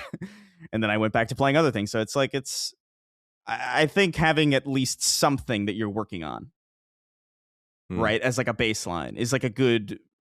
It's like a good thing because it means you have the freedom to bounce around as you please and like follow your gut and follow your instincts or follow like what feels right to you. But you also understand that it's not really jeopardizing anything because you still have this thing that you're committed to underneath it all. Like that's the way that I operate. That makes sense. That makes sense to me. Do you have anything you want to add, Dustin, before we exit? Yeah, this is a tough one because when things get busy is when it does, where you really have to pick and choose and figure out what you want to play. You're definitely right that no more than 2 games at a time, because I've tried to do more and it just never That's tough. works. Like that's tough. No. Eventually you're going to enjoy one of them more than the others, and the other one's just going to fall flat. It sometimes even happens with 2 games. I'm worried about this happening in September because Wolverine comes out, and then a few days later, or within the week, Fire Emblem comes out. Fire Emblem, right. The new one, whatever it's called, and it looks fucking awesome. So I'm going to be playing both of these games at the same time, and it's no disrespect to Wolverine, but I'm probably going to like Fire Emblem more. What? Say it right. Wolverine. Whoa. Thank you. Crap.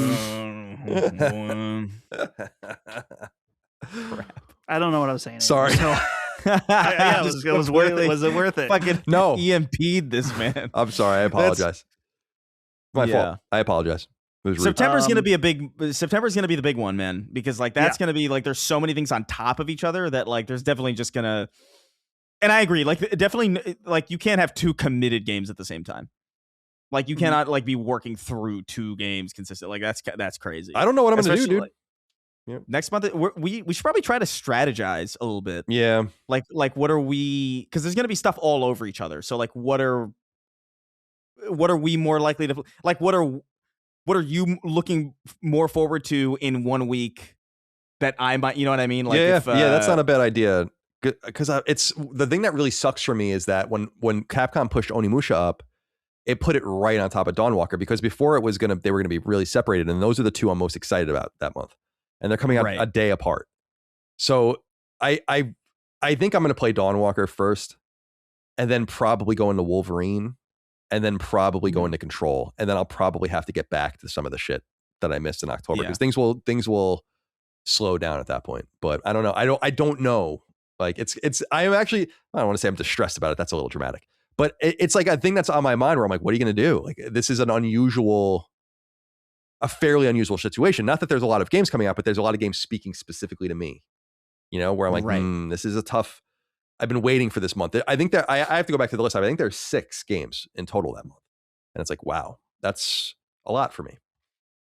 Here's something that's been hard for me to come to terms with over the years is that there can be critically acclaimed 10 out of 10 games that I don't care for, and I don't need to, or I can tell that I'm not going to care about them and I can skip them. I don't need to give it a try. I know myself, but there's part of me that's like, but it's supposed to be a masterpiece, and sometimes I do check it. Something like Baldur's Gate 3 is a game that I was like, I'm not going to like that. I should just skip it. And then I played it and I ended up loving it. But like, Dawnwalker, Blood of Dongwalker, the cum of Dong Wanker. Yeah. Jesus. The game is probably going to review really well. And I watched a couple different videos on YouTube, and I'm like, I can tell this is going to be a great game. I don't think it's a game for me, though. Yeah. I think, and especially during this time, I just need to let it go. Like, there's part of me that normally would be like, if that came out during a non-busy time, I would totally play it. Or check it out at least to see if I like it. But in this case, with all these games in September, it's like, I'm going to just let it go. I don't need to check out and know if Dawn Walker's for me. Especially maybe at some point I will. Well, especially because, and this is also the kind of thing that's underpinning all of this. There is going to be so much at once, but in this climate, in the climate that we've existed in for however many years at this point, the longer you wait, the better game you're going to be getting. Because there's going to be patches. It's going to maybe go down in price. Like by the time we're done with all the stuff that's going to be coming out, so like, yeah, it's a tricky time. It's getting dicey for me too, Chris, because we're recording this on the 13th. I'm playing Beast of Reincarnation, and then I have on my cross media bar like Control on PS5, Alan Wake 2 on PS5, and then Onimusha comes out, Onimusha 4. And it's like, I don't know how this is. I don't think I can thread this needle. Like, I think it's going to be tough. Like, I'm going to have to, it might even come to be that like, by the time I get to Control, I'll probably play Alan Wake 2, and then I'll probably play Control 1 and then Control 2 when Control 2 is out already. So things are going to start getting dicier. And Wolverine is going to be a Wolverine I am extremely intrigued by, just because I love Insomniac. So I'm going to play that immediately. So that's also going to be like an interrupting thing. I don't know. It's going to be tough out there. It's going to be good though. It's a good problem to have. It's not always about the games that are available too. I just felt that way about Crimson Desert earlier this year, where I'm like, nah, like, that's a huge game that I remember thinking, like, I remember flirting with the idea where I was like, do I want to? And then something just like wrestled me out of it. I was like, don't do this to yourself. People loved it. Hours. I'm sure it's good. But you have to make concessions. You have to. Yeah. It is funny. This whole conversation, like, I get it. If you look at it also, it's like, oh no, how am I going to consume all this content? My God. Yeah, I know. All the content. Oh no. But I mean, I'm there. I'm totally there. It's the free market voice. I am concerned. It's the free market. Free market of content. Calling it the free market voice is one of the funniest. Like, that's an underrated moment, I think. Yeah, that's a good one. That's a good one for sure. All right, my friends, that's all we have for this episode. It's a good one, though. Good to be here with you guys today. Let's go around the horn and say goodbye to everyone. Chris, goodbye to you. Good to see you as always. Be well. Any plans? Today it's pretty normal. So like, I don't think, well, the Gears beta is live again. I did put a lot of time into it. I don't know if I need to see much more of it. I think it's just going to be more of the same. So I'll probably, I think my friends will probably get me on a little bit, but today, not really much going on. I think I'm going to try and cook some stuff today. I want to make pork chops. I haven't made pork. I don't really fuck with pork chops really that much. Like, I like them a lot, but like chops, that was really like a thing that my parents would make. And like, when I started living on my own, it was just like, it's chicken and steak really is what I like. Pork to me is, or like the pork chop that are just like their patties. Right. But I love the pork chops with the bone in it. Oh, I love to eat off the bone. Dude, it's so good. And it gets like it's when it gets the crisp. Oh yeah. So I'm gonna try. I think I'm gonna try and fuck with that today, because I've been craving it for some reason. It's been years since I've had it, so like I think I'll try and do some cooking. But normal Thursday for me. Cool. Dustin, goodbye to you. Anything you'd like to share before we go? Well, I can tell sometimes when I'm sitting here at the end of the show, I can start to smell dinner cooking. Oh yeah. It's a nice feeling. Yeah. You know, it's kind of a nostalgic feeling for some reason, like when you're a kid or something, you're upstairs and you smell dinner. So looking forward. I don't know what it is. So I'm looking forward to that. Probably watch some more Midwest Safety to bring this episode to a full circle. Sure. I'll be doing that. I didn't know that Gears Beta was open now for everybody today. So maybe I'll check that out at some point. And then I don't think I have any plans this weekend at all. Nice. So maybe we've been trying to take Leon out a bit more for him and for us, just getting used to taking him out, getting a stroller out. You know, we took him to after our stream, Colin, on Monday. I said I had the Chili's with my grandparents. He was a perfect angel the whole time. We go to Target because we need to pick up some things, and he just unloads when we're doing the self checkout. But it's bad. Like it's it's pushing through the leg of the diaper. Oh man. Oh. So Rough. we got to work on that. Yeah, you can't be shitting yourself at Target. Yeah, I know timing. we've all been there, but keep that to a minimum. Timing's off. Timing is off. So yeah, just hanging out, seeing the baby after this. Little I'm boy. looking forward to it. The little boy. He's starting to smile a little bit. Oh. So he's working on it. Yeah, he's getting there. Good. He hasn't yet learned that there's nothing to smile about. Yeah. Yeah, let him be happy while he can. All right. Well, it's good to be here with you guys. Yeah, for me, I got some work to do here, and then I'll work out, go in the pool probably for a little while. I got to mow the lawn, but it's just too fucking hot out. Can't do it. Can't do it, man. Sorry. Can't do it, man. Sorry. Oh, you know what? I forgot. Preseason football on tonight. Jets play tonight. It's hard to get too excited about preseason football because it is truly meaningless. But you guys don't know this. It's like usually your good players don't play in the preseason. It's the players. You have a roster of, I'm going to put you to sleep now, of 90 players during preseason, and you cut it down to 52. So you're really trying to play the other people, like the fringe players. So the outcomes are meaningless. Like everything that's happening is kind of meaningless because it's not the real team. But it's exciting that we're getting close. So I'll be tuning into that tonight. That'll be fun. All right, my friends. And then back to Beast of Reincarnation, of course. Game of the year. All right. Good to be here with you guys as always. Good to be here with you out there. Thank you for your love, kindness, and support. Couldn't do it without you. Patreon.com/LastStandMedia for early ad-free access and LastStandMedia.store for merch. We'll see you next time. Until then, goodbye. See ya. Take care, guys. Sacred Symbols, a PlayStation podcast, is a product and trademark of Last Stand Media and Collins Last Stand LLC, and is proudly recorded in the USA. The show is conceived by, is written by, and is directed by me, Colin Moriarty. My co-hosts are Chris Raygun Maldonado and Dustin Furman. The show is produced by executive producer Dustin Furman. All of Last Stand's theme music is by my best friend, Ramon Narvaez. As you know, all of Last Stand's shows, including Sacred Symbols, are fan-funded on Patreon at patreon.com/laststandmedia. The following names are at the producer level on Patreon, our highest tier, and we're grateful for your thoughtful and kind contributions to our independent endeavor. Thank you.